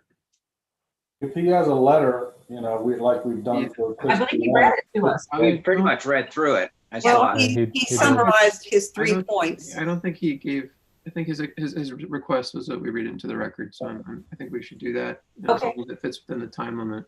Okay. That's fair. Good evening, Mr. Actually, hold on, let me just make this a little bigger. Okay. Good evening, Mr. Mayor, Recorder, and members of the Town Council. My name is Zachary Morse, and I live at 231 High Street. Thank you for taking the time to read and consider my comments and those submitted by other members of the public for tonight's public hearing pertaining to Ordinance 2021-02. First, for the record, and as a matter of principle, I do not believe that public land, especially historically significant public land, should ever be sold to a private for-profit entity. This action goes against the ethos of historical preservation set forth in the Harpers Ferry Comprehensive Plan, as well as the conservation efforts endorsed by our neighbors, the National Park Service. There is no amount of monetary gain or economic development worth the cost of permanently altering the streetscape of our historic town and placing limits on public access to unparalleled natural viewsheds. However, as the majority of the current members on the town council believe it is in the town's best economic interest to finalize the sale of our public streets, I strongly recommend the following minor edits to the language in the proposed ordinance to be considered and implemented prior to a second reading and adoption of the street use agreement.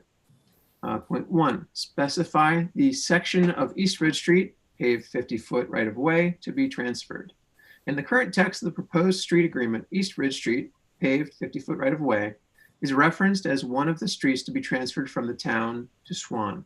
Based on Jefferson County tax maps, East Ridge Street, paved 50-foot right-of-way, refers to a single lot of land that encompasses the full length of East Ridge Street paved from the wooded gap between East and West Ridge Streets to the start of the unpaved portion of East Ridge Paper Street. See figure below. While I do not believe that it is the intention of the Town Council or Swan to transfer East Ridge Street paved in its entirety, I am concerned that a reader unfamiliar with the situation may misunderstand the current wording.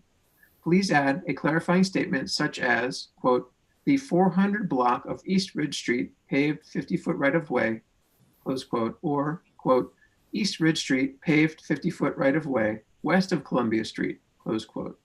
To the first appearance of this street in the agreement, page 3, section A. The Town Council should also ensure that the parcel of land containing East Ridge Street paved is properly subdivided so that only the intended section is sold. There's a Figure 1, Jefferson County, West Virginia tax map of land parcels in Harpers Ferry, West Virginia, bounded in blue. I'm not going to read the details. Folks can look at that themselves. Line 2, clarification of street surface level. On page 4 of the current agreement, the first enumerated restriction to building any permanent structures makes an exception for, among other things, any, quote, necessary appurtenance constructed below the surface of the streets, close quote. I suggest specifying that this exception is limited to any necessary appurtenance, hopefully I'm saying that right, constructed below the historic surface of the streets. This edit would serve to prevent a significant change in the future street elevation to accommodate the construction of a structure under this exception. 3, enforcement of the enumerated restrictions. While I commend the town council on their use of easements and restrictions to limit certain aspects of potential development to the hilltop, let me start the sentence over. While I commend the town council on their use of easements and restrictions to limit certain aspects of potential development to the hotel property or the landscape on and around Magazine Hill, it is unclear how these restrictions and easements will be enforced.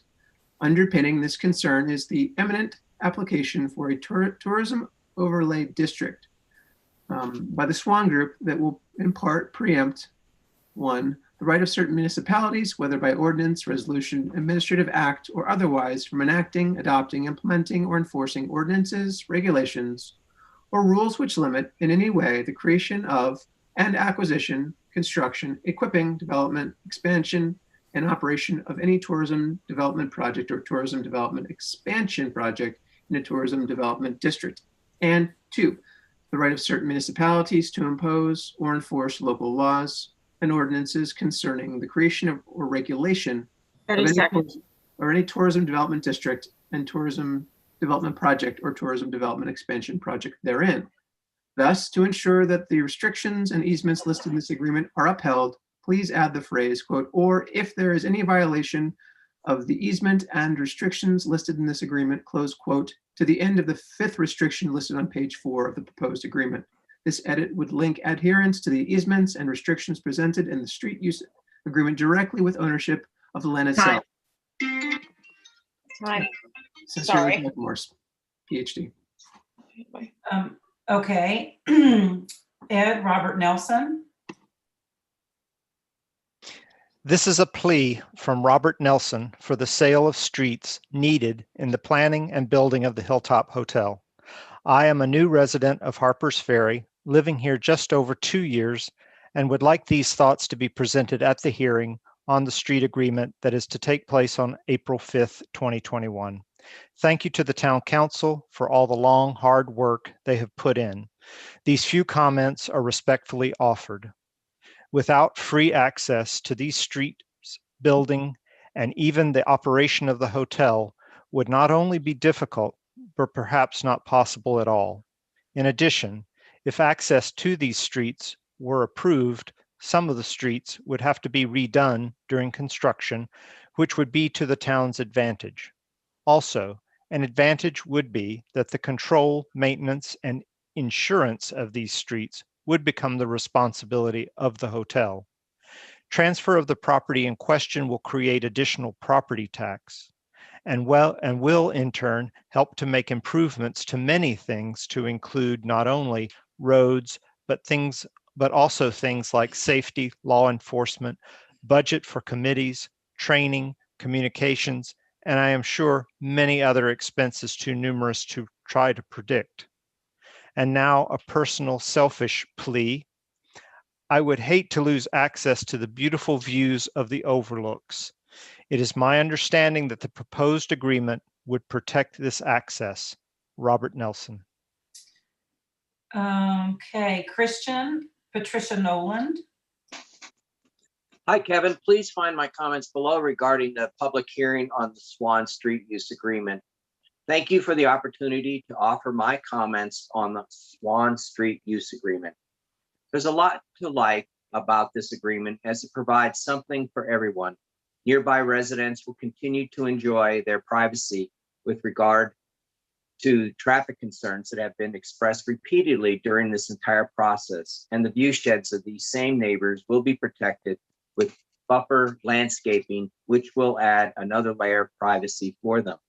This agreement offers sightseers public access to view the overlooks that add to the experience of our tourists, as well as the opportunity for local residents to appreciate the history and beauty of nature right here at home every single day.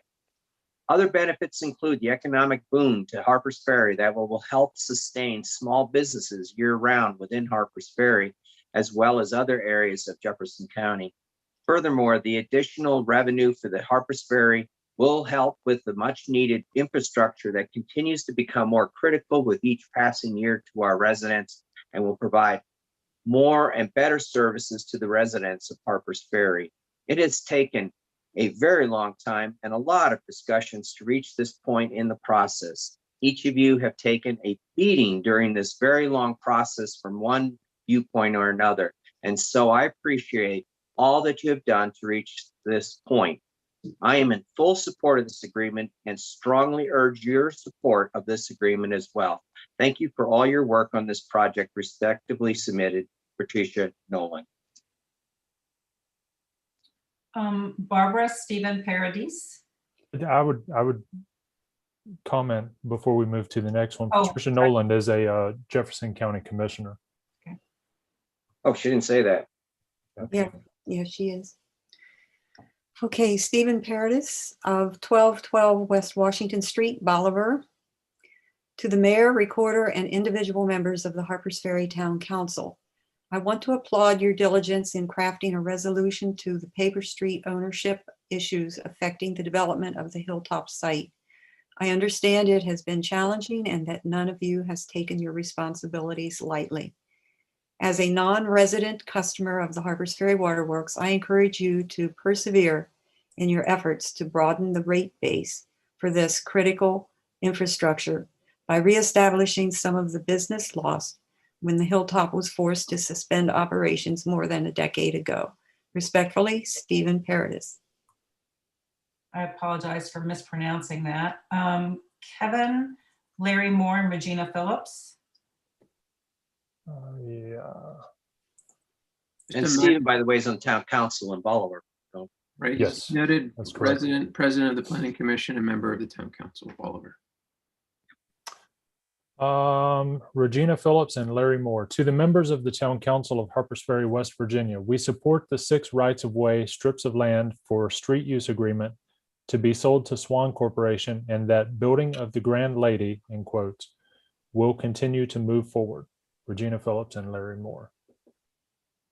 Again, I hope I don't get this wrong. Jamie Rosendich. Recorder Kevin, Recorder Cardin. I, Jamie Majdi, as a resident of the Corporation of Harpers Ferry at 790 East Ridge Street, would like to submit the following comment for record for the Corporation of Harpers Ferry, West Virginia, public hearing on Monday, April 5, 2021. Mayor Bishop and members of the Harpers Ferry Town Council, as a citizen of the town and a resident of East Ridge Street, I submit a statement regarding the redevelopment of the land at the end of our street.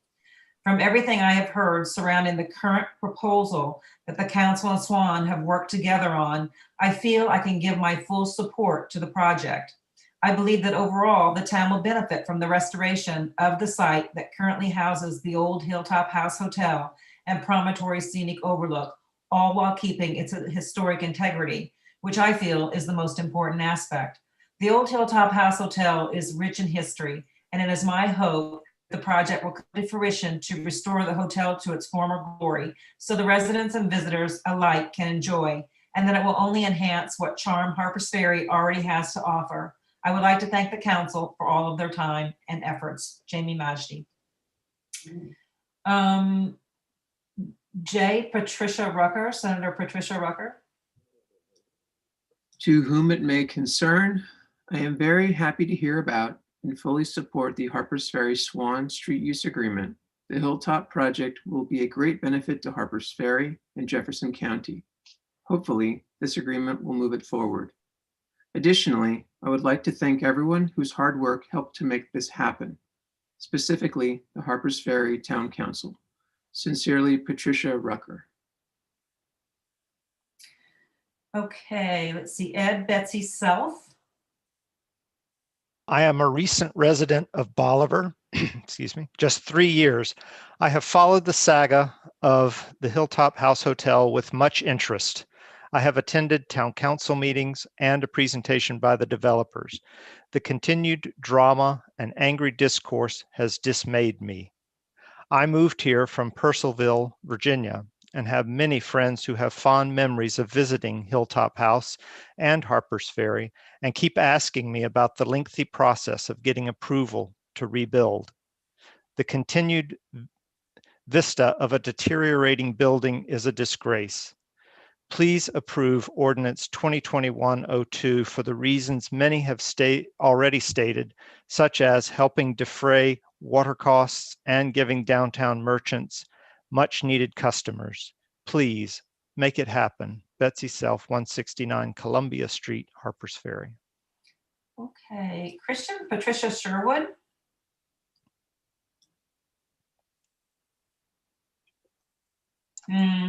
Christian, you're on mute. Mute. Okay, sorry. Dear Kevin, I just wanted to share my support to the Hilltop House project. I moved to Jefferson County 22 years ago, and it has been saddening to see the continual decline of that property. No solution is ever perfect, but having a group that is still interested in saving and developing the property must be a good thing. I encourage you to move forward to partner for the future of Harpers Ferry and the approval of the right-of-ways for the Hilltop, for the Swan Group. It would be a shame to watch another 20 years go by and see the property complexity disintegrate. Thank you for your consideration, Patricia Sherwood. Barbara Nadine Snowden.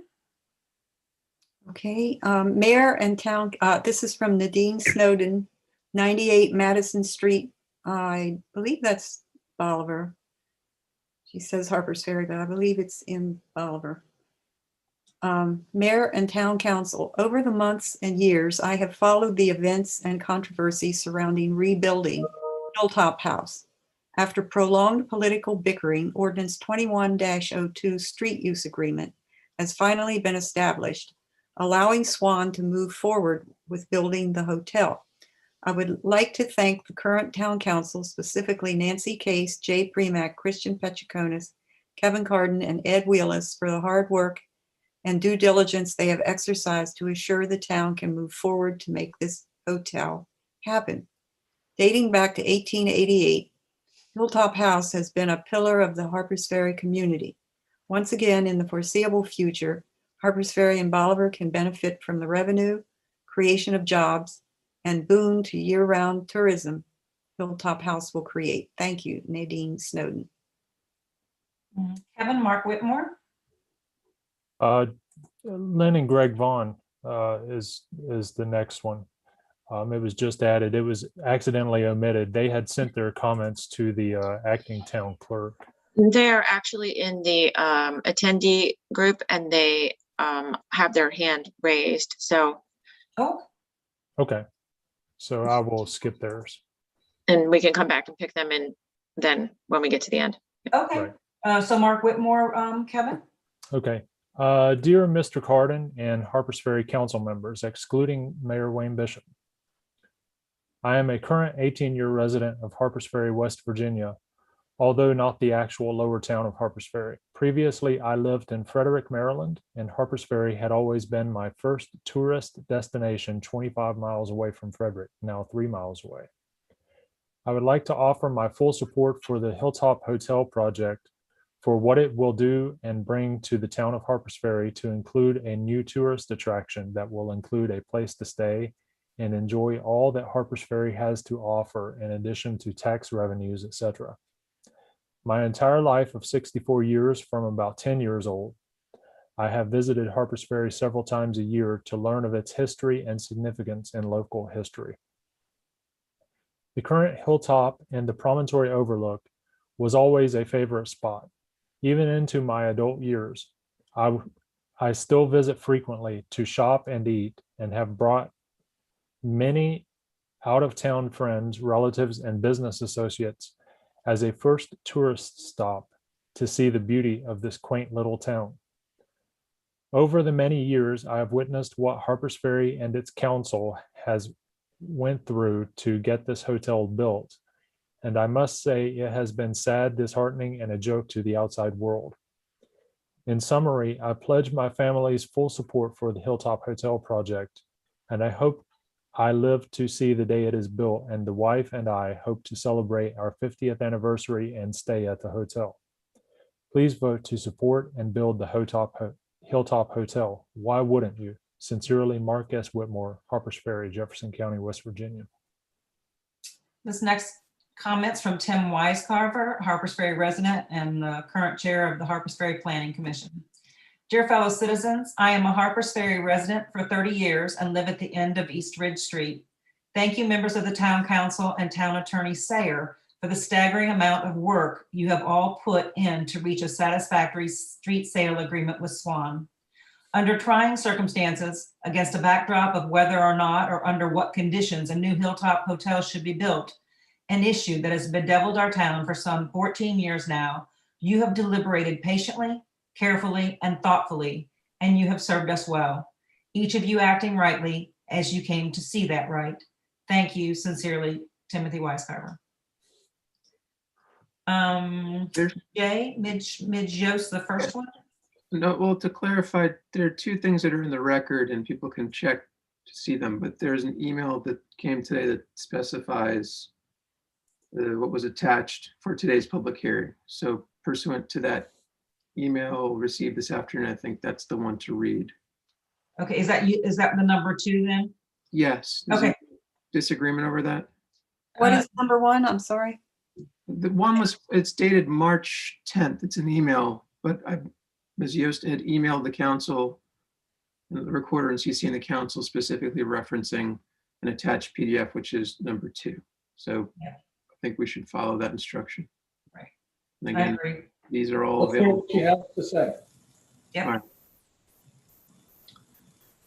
Dear Mayor Bishop and Town Council members, I believe the provisions in Ordinance 2021-02 are in violation of the codified ordinances of the Corporation of Harpers Ferry, as well as West Virginia State Code.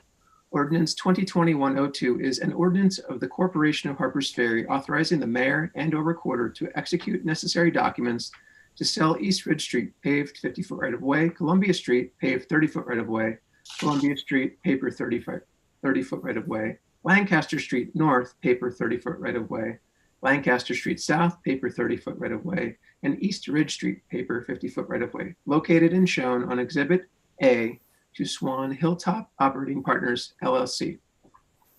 The provisions in the street agreement between the Corporation of Harpers Ferry and Swan Hilltop Operating Partners, LLC, dated February 26, 2021, for the acquisition of certain real property by Swan and from the town, yes, and approved by Harpers Ferry Town Council members Kevin Carden, Jay Primack, Christian Petriconis, and Nancy Singleton Case on February 26, 2021, and distributed to the public on March 1st, 21, are included in Ordinance 2021-02.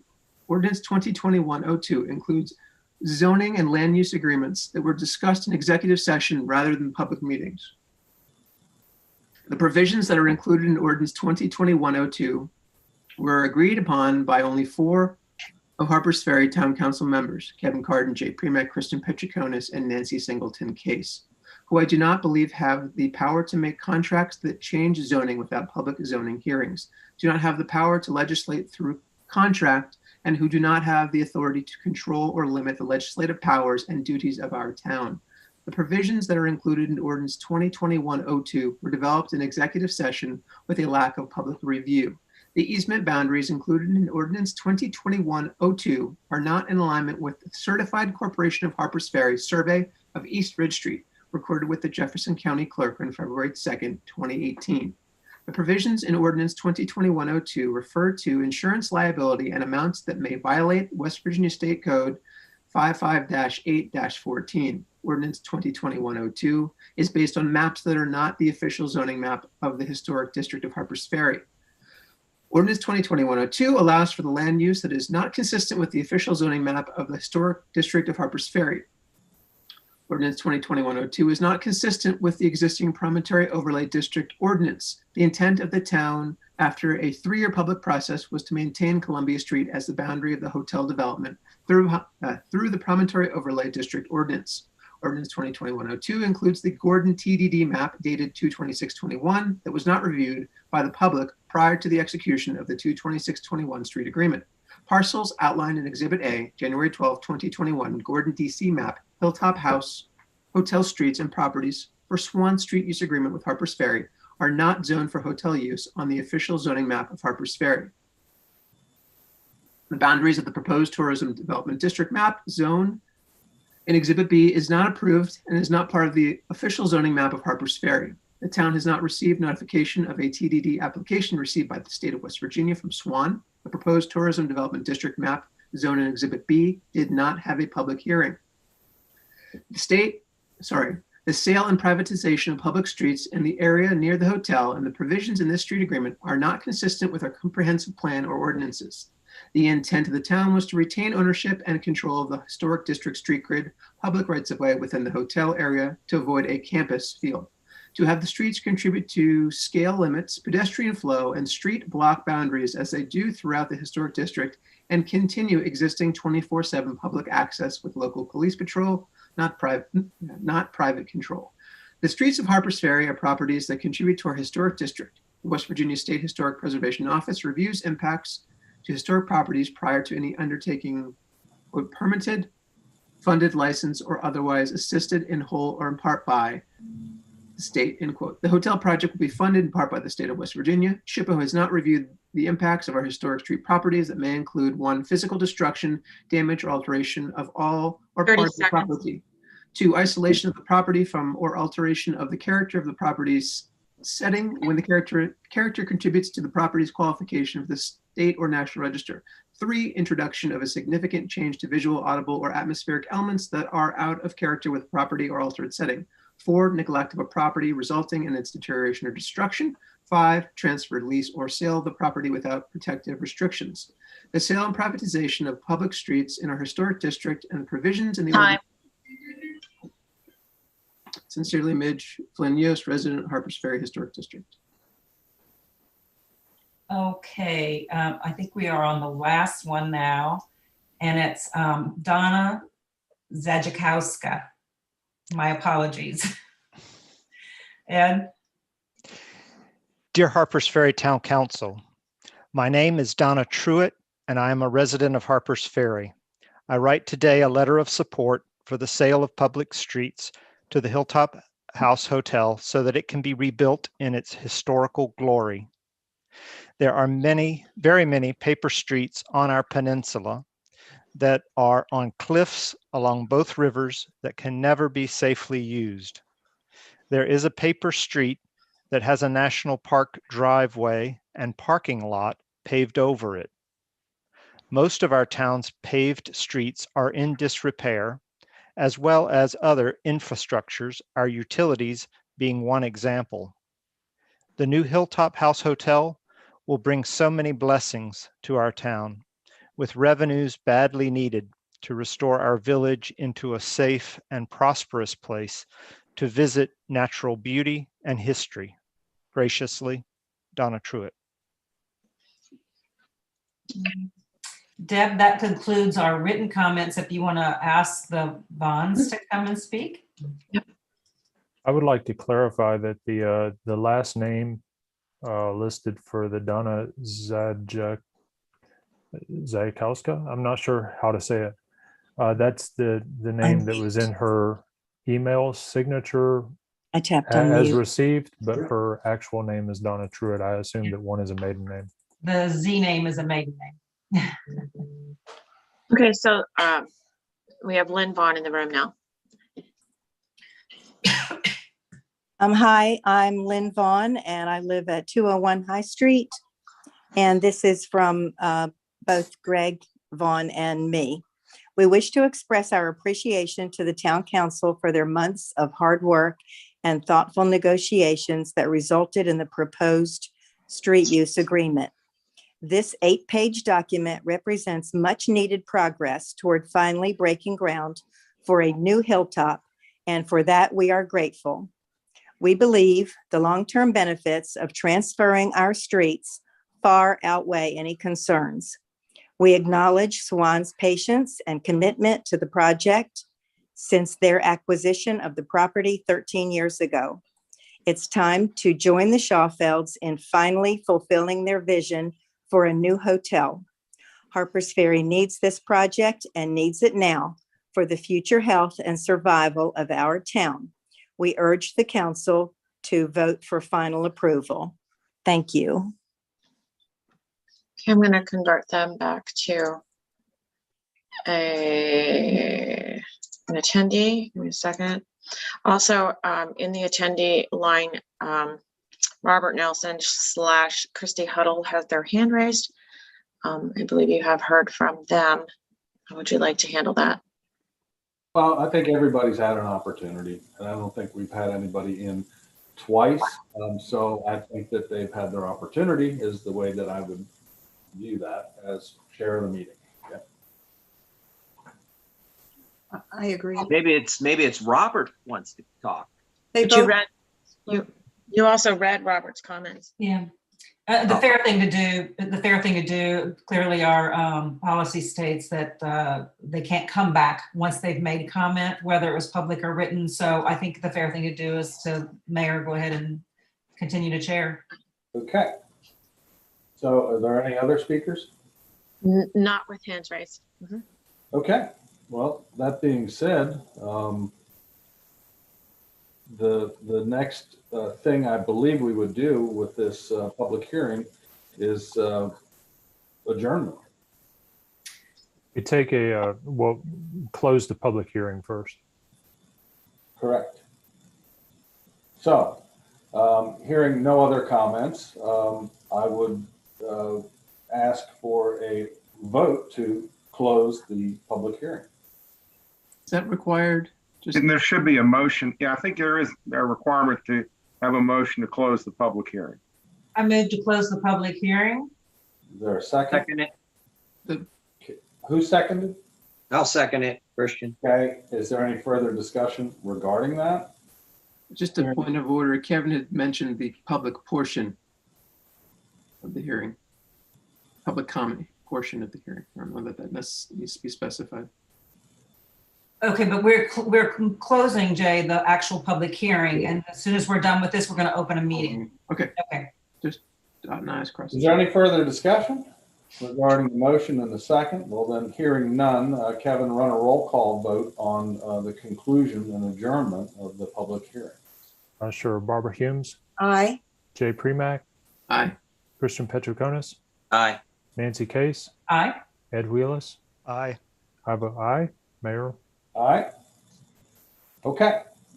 The public comment period and the hearing is now adjourned.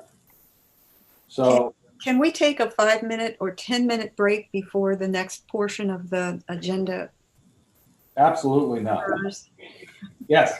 I've got 8:17, say 8:25. Okay.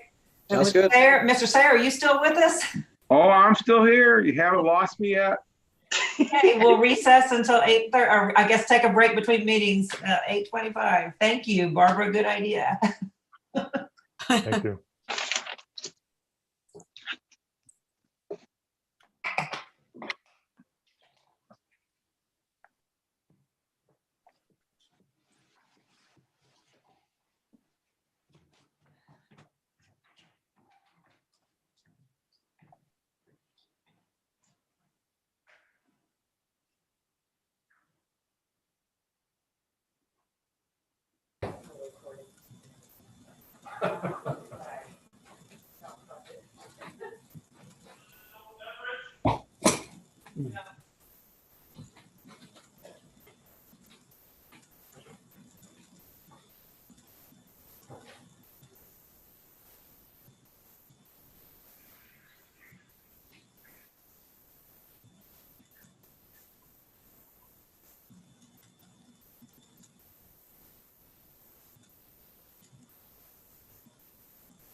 Isn't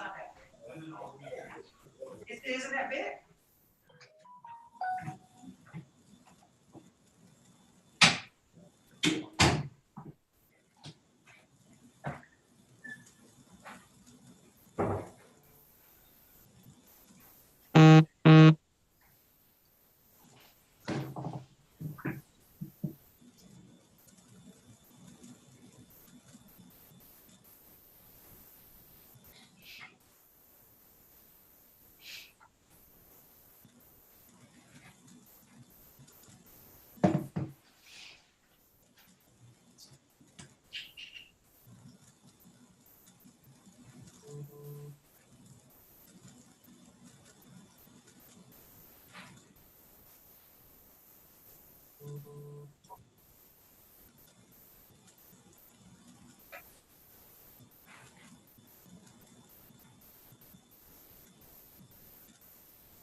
I'm not in here.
Okay, you're at 8:25.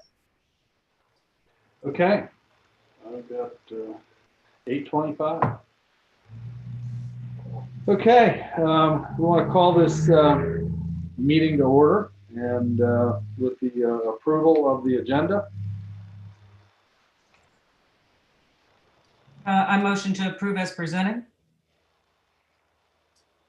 I'll second. Okay. All those in favor, please say aye. Aye. Aye. Aye. Aye, that's unanimous. Mayor's announcements, having none.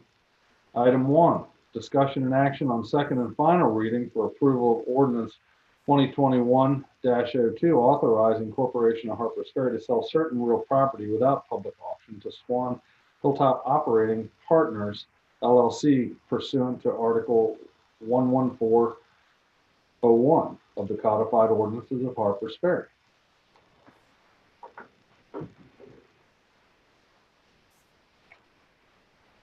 Councilmember Wheelis has his hand up. Okay.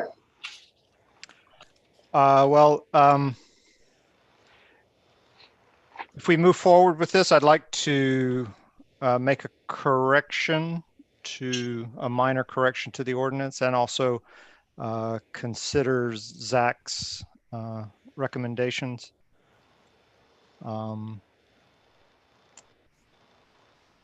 In our last meeting, at the first reading, I think I was overzealous and changed some paragraph numbering that should not have been changed. So on page 7, the paragraphs that were changed to 5, 6, 7, and 8 should be B, C, D, and E.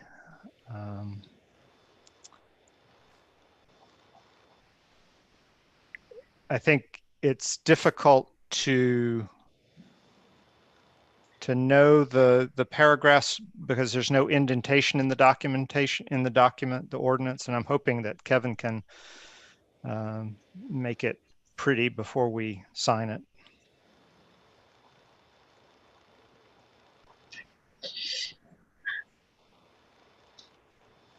Councilmember Humes has her hand raised. Well, I just was going to echo what Ed said about considering the suggestions that Zachary Morse made. He enumerated 3 edits, and for further detail, we'd have to go back and look at his suggested language, but I think we ought to consider that and have our attorney weigh in on this as well. And also there were some suggestions that Midge Yost made on things that she pointed out, numerous things that I think we need to be very careful about. The maps and so forth. I didn't jot them down yet, but I'd have to go back and look at her notes. I'm not renegotiating this. I'm not suggesting renegotiating, I'm suggesting edits. Mr. Sayer has his hand up. Your Honor, if it's appropriate, as far as the 3 suggestions that were made, specifically the one dealing with the reference in the street use agreement that was to East Ridge Street, the paved Ridge Street. If you dig in deeper into that agreement, there are meets and bounds descriptions that would actually take care of that concern that he had, that our statement of East Ridge Street could be interpreted as a much larger piece of East Ridge Street. I forwarded to council earlier this afternoon the email report from Alpha Engineering, who had reviewed all of the descriptions and making sure that the descriptions as presented fulfilled the intent of what council had in mind, and the Swan folks, to make sure. I know, Your Honor, you made a statement that you had a concern about some of the descriptions. They've reviewed them. They've compared them to the 3 different plats and feel that the descriptions in the plat of Gordon's was more in line with the Brown survey, which I guess is the old survey of the town. So I think the issue about the description of Ridge is fairly taken care of in the agreement with the descriptions. As far as the issue about the historic street level, I don't believe that there's anything in the agreement concerning the elevations of anything other than we did discuss with the Swan folks the elevation of the promontory point. And then the last comments that he made and concerns were about our ability to enforce these obligations and restrictions. I think that our street use agreement sets out all of those. Backing up, I know the big concern is the tourism development district and the language in the statute that deals with the tourism development district. And the tourism development district, once created, will prohibit the town from implementing its ordinances, its rules, and its regulations as a oversight body. But these are not rules, regulations, and ordinances. What we have here is a contractual obligation that we would have the ability to enforce. We have language in there that talks about reverters. We have language in there that allows us to, if the Swan Group does not live up to their obligations in this, we would have the ability to go to the Circuit Court of Jefferson County to enforce it, just like any other contractual relationship that we have. In my opinion, the Tourism Development District, if created, which I think we all know will probably be created, would not affect those relationships that we've created through this agreement. And I think that's one of the big reasons why this council, and I think it protects the town as best we can to protect us to having these accesses, these right-of-ways, and all of these things that we'd like to see happen up there. If we didn't have a street use agreement, if we didn't go through this process, in my opinion, I think that they still would have the ability to create a tourism development district. I don't think that the ownership of the roadways would stop that from happening. And it would prohibit us from having any influence on what's going on.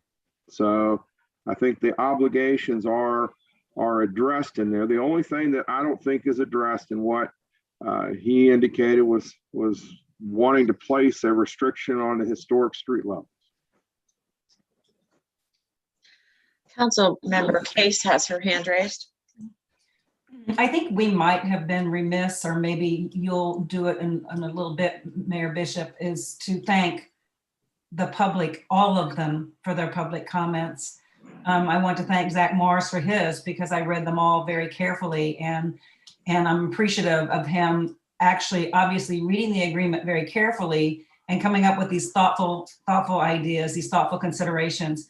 With regard to the historic street level, or the historic surface level, what is historic surface level?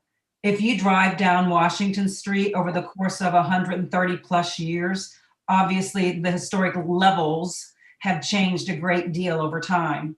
So I understand his concern. I think he's maybe just saying, hey, if they're gonna build a garage underground, make sure you don't build it up 6 feet higher.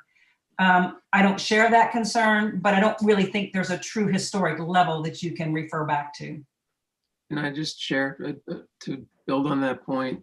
You have the portion of Ridge Street, East Ridge Street, that would be at and west of Columbia Street, that has an established grade. So things can't be wildly different in work. So I appreciate the comment, but I don't think that it's a concern that, forgive the pun, raises to the level having an impact on the agreement? Well, I don't have my hand up. It's okay, you're the only one talking. Okay. I don't see where it would be disadvantageous to put it there, to use that language, to insert that language. How would you measure it? Yeah, what historic level? How would you measure it? Yeah. Where it is now. No, that's not historic. Yeah. Also, I'm trying to. I cannot find the document on our webpage. You mean Zach Morris's His reference. Yeah, I need to find the. He's referencing page 4. And I can't find the document. on page 4 of the current agreement. Yeah, Kevin, where did you park it? Zach Morse's comments? No, the agreement. The agreement. The ordinance. The ordinance is in the documents folder for tonight's meeting. Okay, I thought you had it on the web. There's a link on the website to the documents folder. Okay, I just closed the documents folder. He's really just referring to one paragraph, which refers to, I think it's number 1. Swan in perpetuity shall not build any permanent structures on the surface of the streets.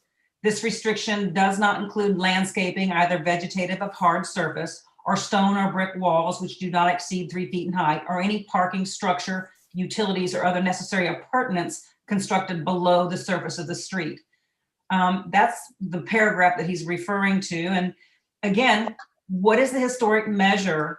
And I would personally never want to see something so subjective put into this agreement that a person could come in and say, oh, it's 2 feet, it's 1.5 feet higher, and therefore it's violation of the agreement. It's 18 inches higher, which I think is the same thing, 3 feet higher. It's just too subjective. There is no historic standard. Look at the entrance of all of our town businesses in Lower Town. Look at the Weaver House and where that entrance is. The elevation of these lands has moved dramatically over the course of the last couple hundred years. Could it be defined the level as of the date of transfer? No, there's too much. There's not for me. I only speak for me, but there's too much variance that occurs in construction. It might be raised by 18 inches. I don't know that, but I'm sure not going to say, oh, you can't have that, that you violated that agreement because of it. It may not move at all. But I don't think infrastructure grading is so precise that it can ever be said it stays where it is. Well, grading is that precise. So. Councilmember Wheelis has his hand up. Yeah, I agree that it's not a metric that we can impose. It's the terrain there is built on fill. It's changed over the years. You know, are we talking Civil War time before East Ridge existed? It wasn't platted until after the war, and it certainly changed as the hilltop was built. So I think it's just a moving target and doesn't belong in a legal document.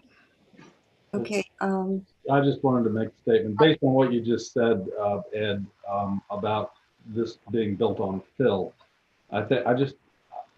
I prefer when people refer to the facts of the actual engineered soils report for the site. And then there's never been one done for the road.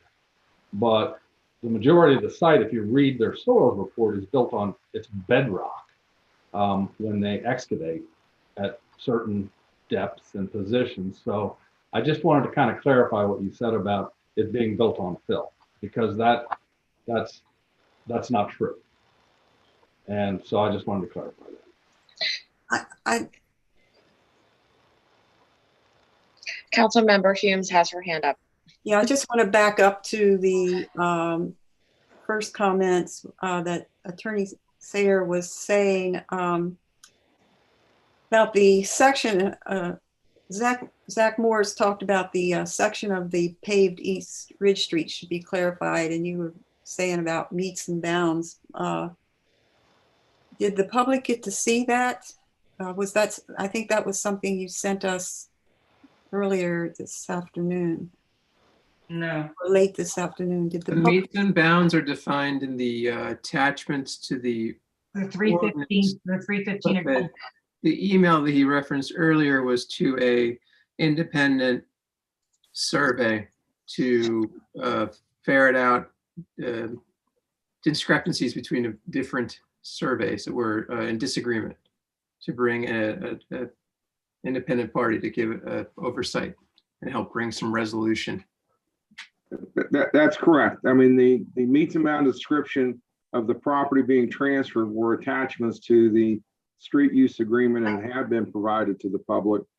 The review report that I engaged Alpha Engineering to make sure that those descriptions were accurate, and that was what the report was. They didn't provide a description. They just said they reviewed the descriptions and the plats, and that they are accurate, and that that they made the comment that the Gordon plat was in line with the Brown plat. I have a comment. I'm sorry, excuse me, a comment on that, Ken. I'm sitting here having less confidence in, and this is a business meeting, it's a public meeting, but less confidence in your understanding of that whole survey issue, and that Alpha obviously didn't come out here and survey it, but that survey provided by Gordon is incorrect, and it includes other pieces of property in the sale. And so that's why I brought it up to you. And I still don't think that there's a clear understanding of that survey. And when the surveys were performed, two survey companies agreed that the Gordon survey was incorrect. So by Alpha looking at it, I don't believe that issue's ever been resolved, and nor do I think there's a clear understanding of it. And as an attorney or a land use attorney, I would think that you would grasp the importance of the correct survey. So that's my statement on that. Councilmember Case has her hand up. Mayor Bishop, you and I actually disagreed on this matter probably about 4 months ago. We have exact opposite viewpoints. I looked at all of those surveys, the Dewberry Davis survey for the Kennedy property, the Johnson survey, and then the Gordon survey. And even at the time, 4 months ago, and actually, let me just back up. Those surveys were reviewed in 2011 in a June town council meeting, and it was voted upon and decided that the Johnson survey followed the Howe Brown map. And just the opposite is true. I do not know how that got into the minutes. I do not know how the town council agreed with that at the time, because it isn't the Johnson survey that follows the Howe Brown map. It's the Gordon survey that does. And a layperson can look at them side by side and see it. The Johnson survey throws the Washington Street into the front yards of some of those houses, on like the Kennedy house and I don't know their name, Shoebridge house. If you look at that survey, it's clear that it's the Johnson survey that skews off of the rather parallel lines of the Howe Brown map. So anyway, I'm not confident. You have two survey companies now saying that the Gordon is right, and you have two that are saying that the Johnson is right. And I'm going to have the utmost confidence in Mr. Sayer. Not only does he have 35 years of municipal law experience, if I'm not mistaken, he may well even be like on some sort of a bar, correct me, Mr. Sayer, for land use. So in any way, I feel very confident that he's fully aware of the circumstances of this survey. Okay, well, let me add that I'm looking at the survey right here, And the Gordon survey cuts through the Shoebridge property, the Kennedy property, beyond the Kennedy property, in through the town owned lots and York Street. So that's what I'm looking at. And that was the clear understanding of the council back in 2011 when they voted on this, and it's recorded at the county. And to have Alpha and Associates look at it from Gordon and say it looks okay, they didn't perform any survey up here, which the Ed Johnson and Dewberry and Davis performed actual surveys out here and agreed to it. And what we got was a box checked, I believe, by Alpha that this is correct, and they've performed no survey. That's my point. Let me just say, we did not engage Alpha to come out and do a field survey of the property. We engaged them to review these descriptions, to review the plats. I know that they received the plats of Gordon. They reviewed the plats of Danbury. They reviewed the plats of Johnson. They reviewed the plat of Brown. They did in my opinion, and I spoke with them several times, a very thorough review of the documents to make the determination that they did. They are, I'm very familiar with their work. I know that they do a lot of work for the city of Martinsburg, not only surveying, but engineering work. I think that their analysis of these descriptions, and part of the issue with the descriptions, if we're looking at the descriptions, especially on the interior side, because the Swan Group now owns all of the properties that are adjacent to these right-of-ways on the interior side of this district. I know that the Kennedy property was a concern from the beginning. Well, they now own the Kennedy property. And so any survey discrepancy at that point sort of resolves itself. And in fact, I think the report from Alpha reflected that the original Gordon map or plat that they reviewed, they had a little bit of an issue with, I think the wording was a floating lot, which was the Kennedy lot. And then then they reviewed the Danbury survey. And then there was a note, the most recent iteration of the Gordon map, and they felt very comfortable with these descriptions. And in fact, Dick Klein said that he felt that these were accurate descriptions and these reflect what we were doing.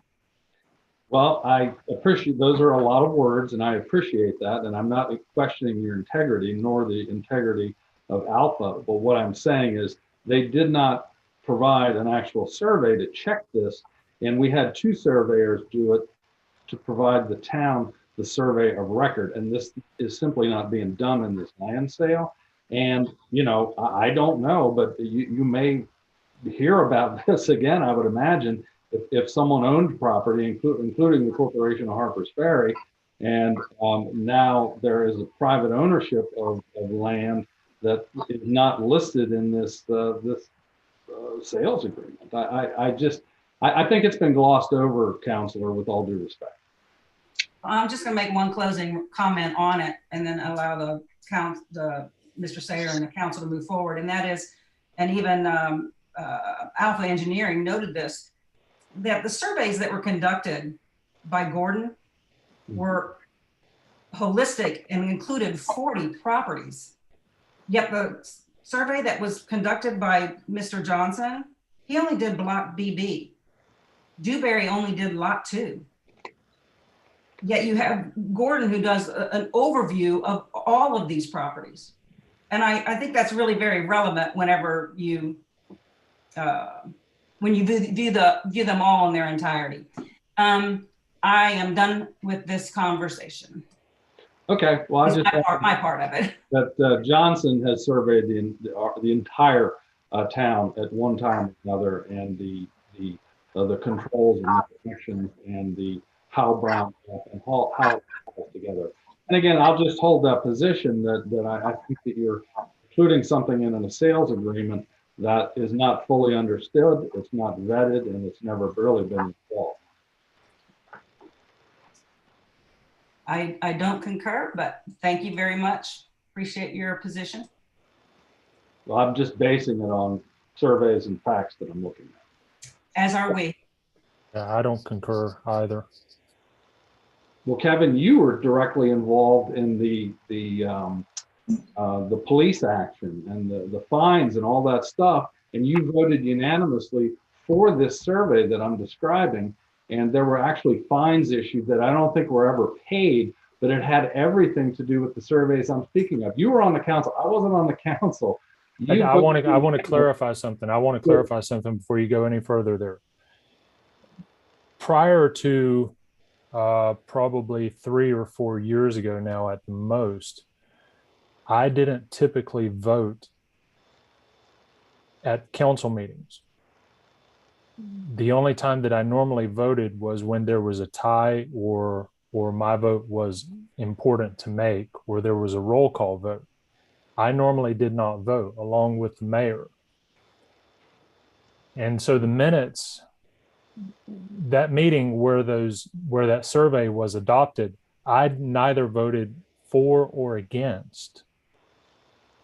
My name is on the survey along with the seal because I was the secretary of the council at that time. The minutes reflect that there was a unanimous vote, and there was among the 5 council members that voted in favor of adopting that survey. I was not one of those. Well, let me clarify it for you then, because you were directly involved with the Planning Commission and the Tree Commission with the preparation of fines to be issued for illegal destruction of public property based on those surveys.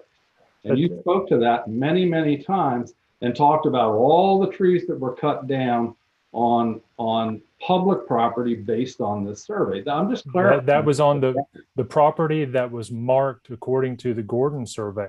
That was prior to the survey that was adopted by the council in 2011 or whatever year it was. That cutting of trees, I believe, happened in either 2009 or 2010. Right. And the survey stakes were still there from the Gordon survey, not from the subsequent survey that was adopted by the town council. Well, I would respectfully offer that the monuments from the Howe Brown map are still in place there. And that was part of the issue with that, the destruction of public property. And again, you were in the room and you were very much aware of that survey and what it meant. If you didn't vote, you shall vote. But if you didn't vote, you didn't vote.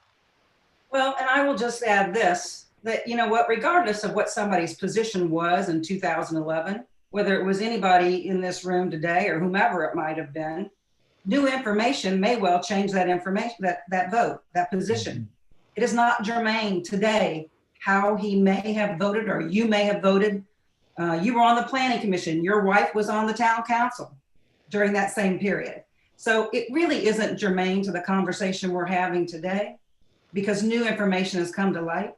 So I think we need to move I would ask that we move the conversation forward. I'll just make a statement to that. New information has come to light by the actual engineer and surveyor who is representing the people that you're selling this property to. And by Alpha Engineering, who I don't know, but I've heard they've been. The survey. All right, let's move it on.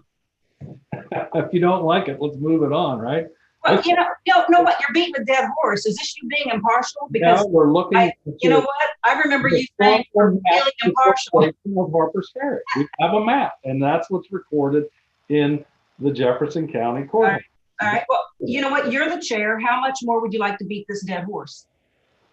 Well, I made a statement about the survey, and I did my statement, and I'm finished with it. I believe most of us are done with it. Would you like to beat it a few more times?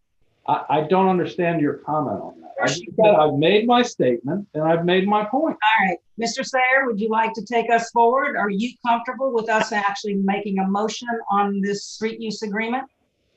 Yes, I believe the ordinance we've had the public hearing. I believe that it's now appropriate to move forward on the ordinance. And then, a motion to approve it and a second and then a vote is probably the most appropriate way of going at this point in time. If there's some additional discussion after the motion has been made, then that would be the time to have those discussions. Then I am prepared to make a motion. I will email it to everyone when I'm done, but it's pretty much verbatim what is on the bottom of the agenda request form. I move that the town council approve the second and final reading of ordinance 2021-02 as presented, an ordinance authorizing the mayor and/or recorder to execute necessary documents to sell certain real property without public auction to Swan Hilltop Operating Partners, LLC, pursuant to Article 11401 of the Codified Ordinances of Harpers Ferry, specifically East Ridge Street, paved 50-foot right-of-way, Columbia Street, paved 30-foot right-of-way, Columbia Street, paper, 30-foot right-of-way, Lancaster Street North, paper, 30-foot right-of-way, Lancaster Street South, paper, 30-foot right-of-way, and East Ridge Street, paper, 50-foot right-of-way, located and shown on Exhibit A with an effective date of April 5, 2021. Before anyone seconds, Mr. Sayer, does that meet the necessary requirements for a motion? Yes, it does. Okay. Can I ask that it be amended to correct the paragraph numbering? Would you make that a part of your motion? Because I don't think it's seconded yet. That was page 7, 5, 6, 7, 8 to B, C, D, E. Is that correct? Correct. Give me a page number, please. Page 7, paragraphs 5, 6, 7, 8, change to B, C, D, E. Page 7, 5, 6, 7, 8, B, D, B, C, D, and E. Do I need to read the entire motion again? Mr. Sayer? I think you can just say that motion as amended as long as the minutes reflect what the appropriate motion is. The motion to be amended on page 7, paragraphs 5, 6, 7, and 8. Change to paragraphs B, C, D, and E. I'll second. Any further discussion? Yeah. I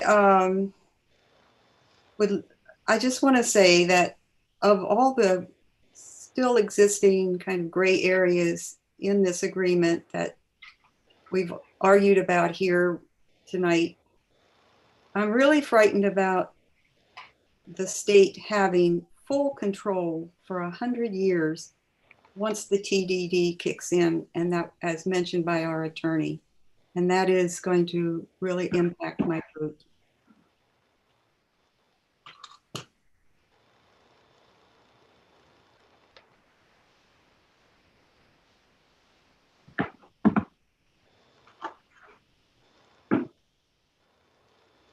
Any further discussion?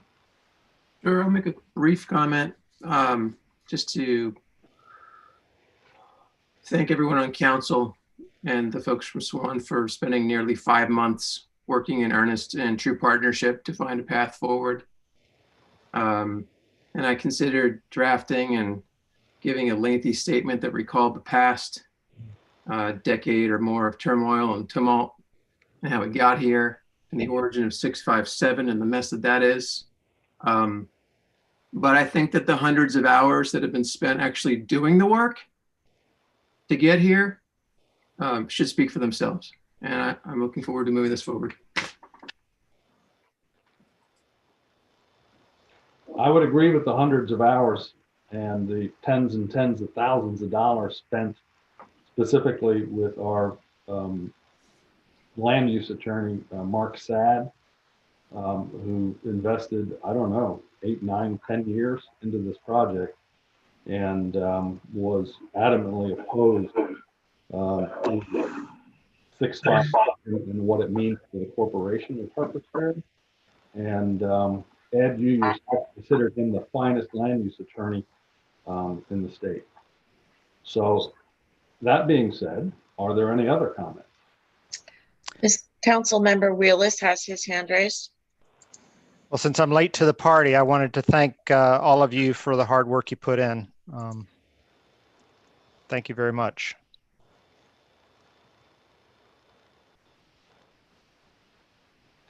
Hearing no further discussion, Kevin, would you run a roll call? Yes, it's a motion to approve second and final reading of ordinance 2021-02. Barbara Humes. No. Jay Premack. Aye.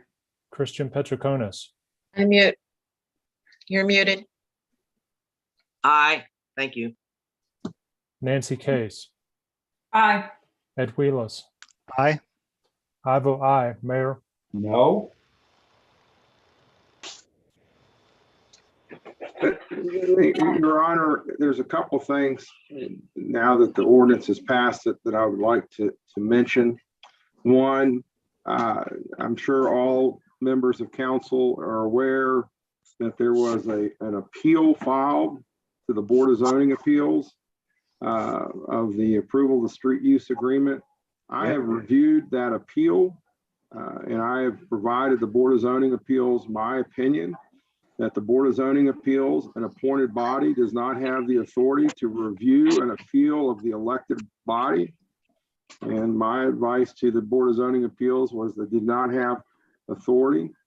I still am of that opinion that the Board of Zoning Appeals does not have that authority to review a decision of this body for the ordinance or the street use agreement.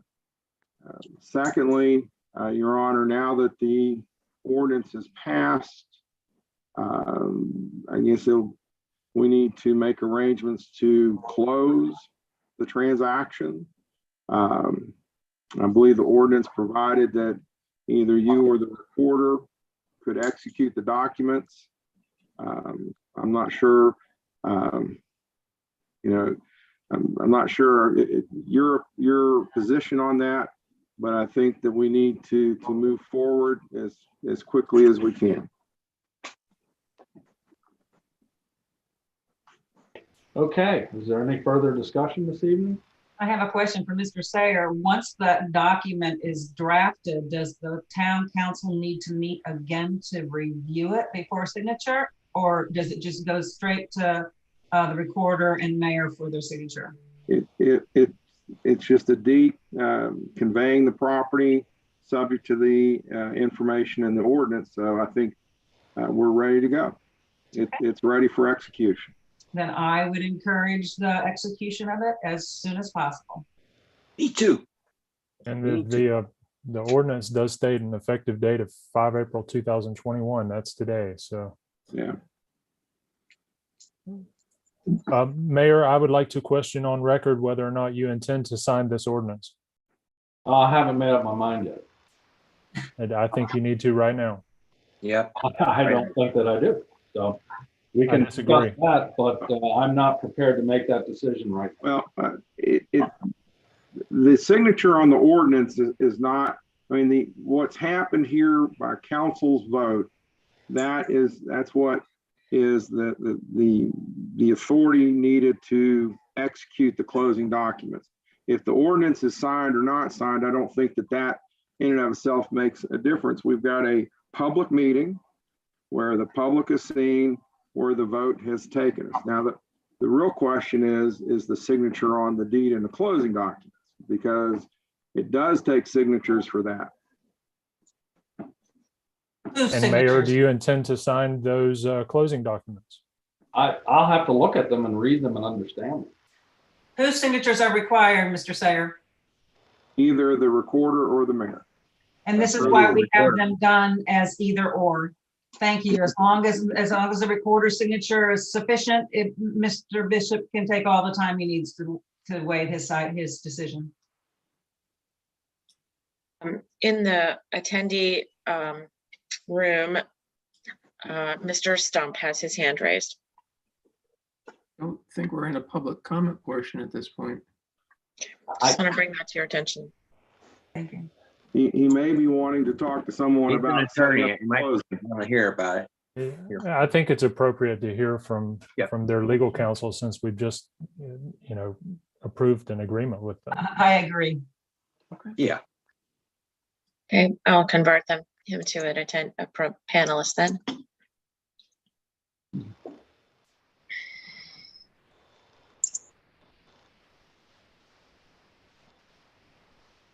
Mr. Stump, you're muted.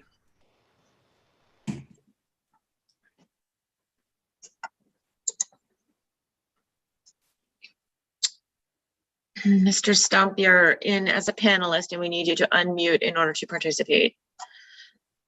Oh, we lost him. Hang on, let me see. Maybe he'll call.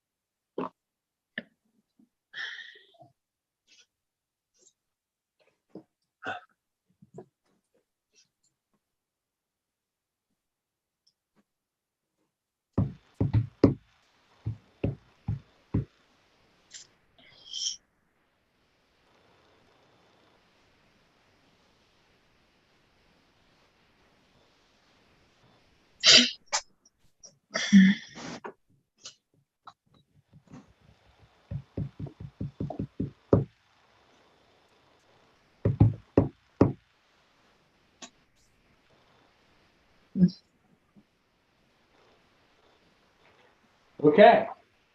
What are we doing here, folks? Giving Mr. Stump an opportunity to dial back in if he's going to.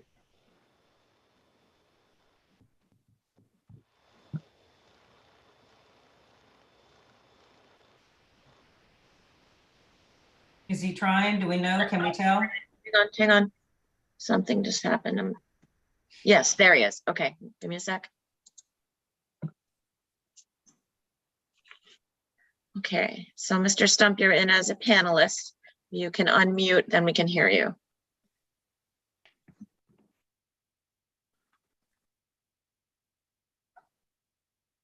Deb, I believe you have the power to unmute him.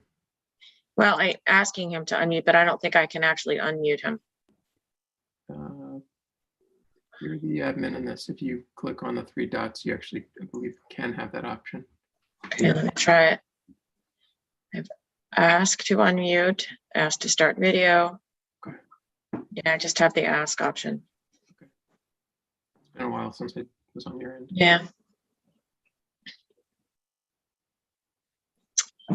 So unfortunately, we still cannot hear him. See him? Well, Mr. Sayer, perhaps you can report to us what he had to say. I will try to do that. Okay. I've tried to call him a couple of times since he's had this issue and it's just gone to voicemail.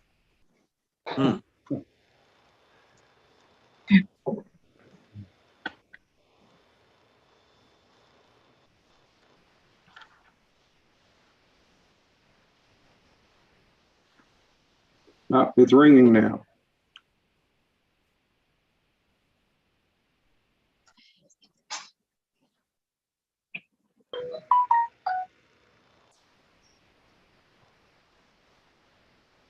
No, it went to voicemail. Okay.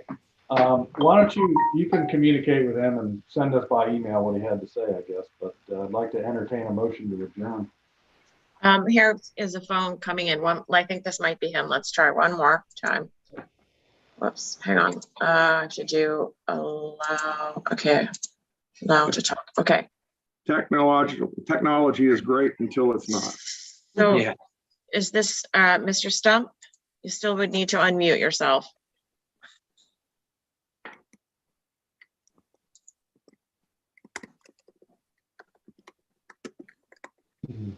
Mm.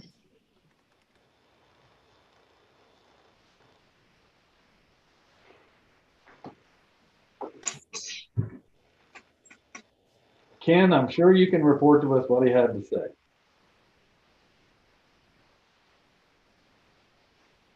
Let's start. I've got him on my phone. I'm gonna put him on speaker. See if he can talk to you that way. Okay. I apologize. I'm not sure why Zoom wasn't letting me in. It kicked me out and wouldn't let me in. We're prepared to close immediately. The deed is simply reiterates what's in the street agreement. Otherwise, the only documents to be signed are a owner's affidavit and a settlement agreement, which is very basic. We've provided these to Ken. He's reviewed them, given us comments. We've made the changes.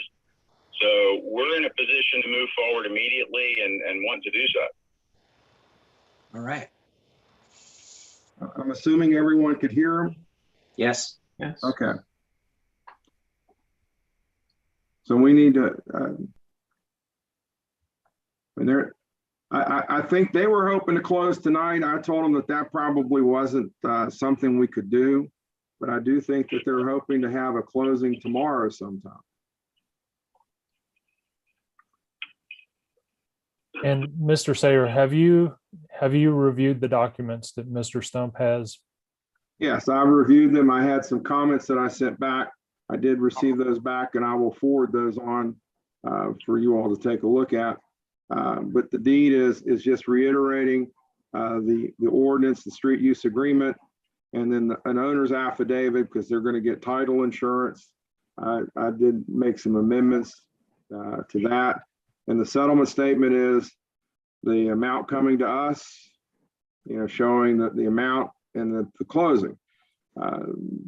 We do have an agreement where they're going to pay up to 5% of that closing for the costs that we have from Alpha. I do not have that. And they're going to pay up to $25,000 on legal fees that were associated with this. I'm going to provide that to them. I think I've already, you all have received those, except the one that was for this month.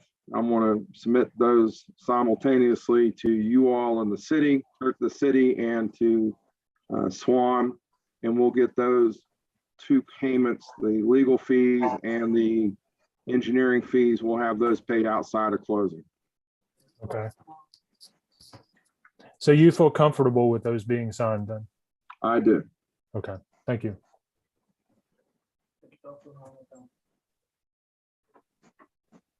And most importantly, Ken, when we have the check ready. They have the check ready. Payment to the town. It is in Harpers Ferry. Right. And I believe, if I'm not mistaken, our bookkeeper is going to have to open an escrow type of an account almost, or a special account where those funds stay until basically the hotel's virtually done, if I'm not mistaken. I believe that's what the agreement says. I believe it says that if the delay is caused by actions of the town, then we would agree to reimburse them the money that they paid us. Okay. Okay, well, if we're done, I'm ready to ask to adjourn the meeting. I motion to adjourn. Is there a time? Can we set a time for closing tomorrow morning?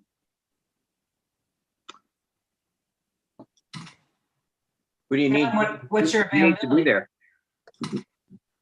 Well, either the mayor or the recorder needs to be there. I do know the recorder will be working and will not be available until sometime after 5 o'clock tomorrow. So if the mayor is willing to sign the deed, then we can close before 5. If the mayor is not, we can close after 5.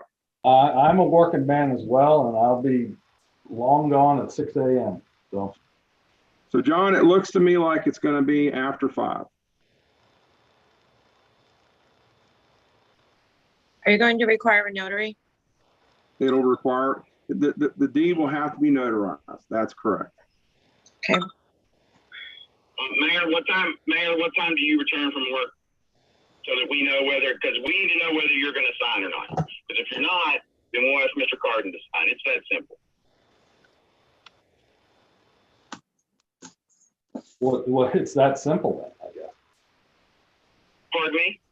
I said it's that simple. You just said if I'm not around or if I'm working, I'm not engaged in this conversation right now. I'm working tomorrow. I don't know what time I'll be. Mr. Stump, please prepare the documents, and Mr. Sayer, please prepare the documents. I respectfully request for Kevin Carden's signature and plan for Kevin Carden's signature sometime after 5, whenever he can be mutually available at your times. That's what we'll do. Thank Yes. you. Yep. Good. I'll be in touch with you, John. Okay. I will confirm with Susan that she will be able to notarize tomorrow after 5. I'll let you know in the morning if there's any challenge with that. We have to find someone else. Thank you. Thank you. So Thank you. Nancy made a motion to adjourn, and I will reiterate the second. All those in favor? Aye. Aye. The meeting is adjourned. Thank you, everybody. Thank you. Thank you. Bye.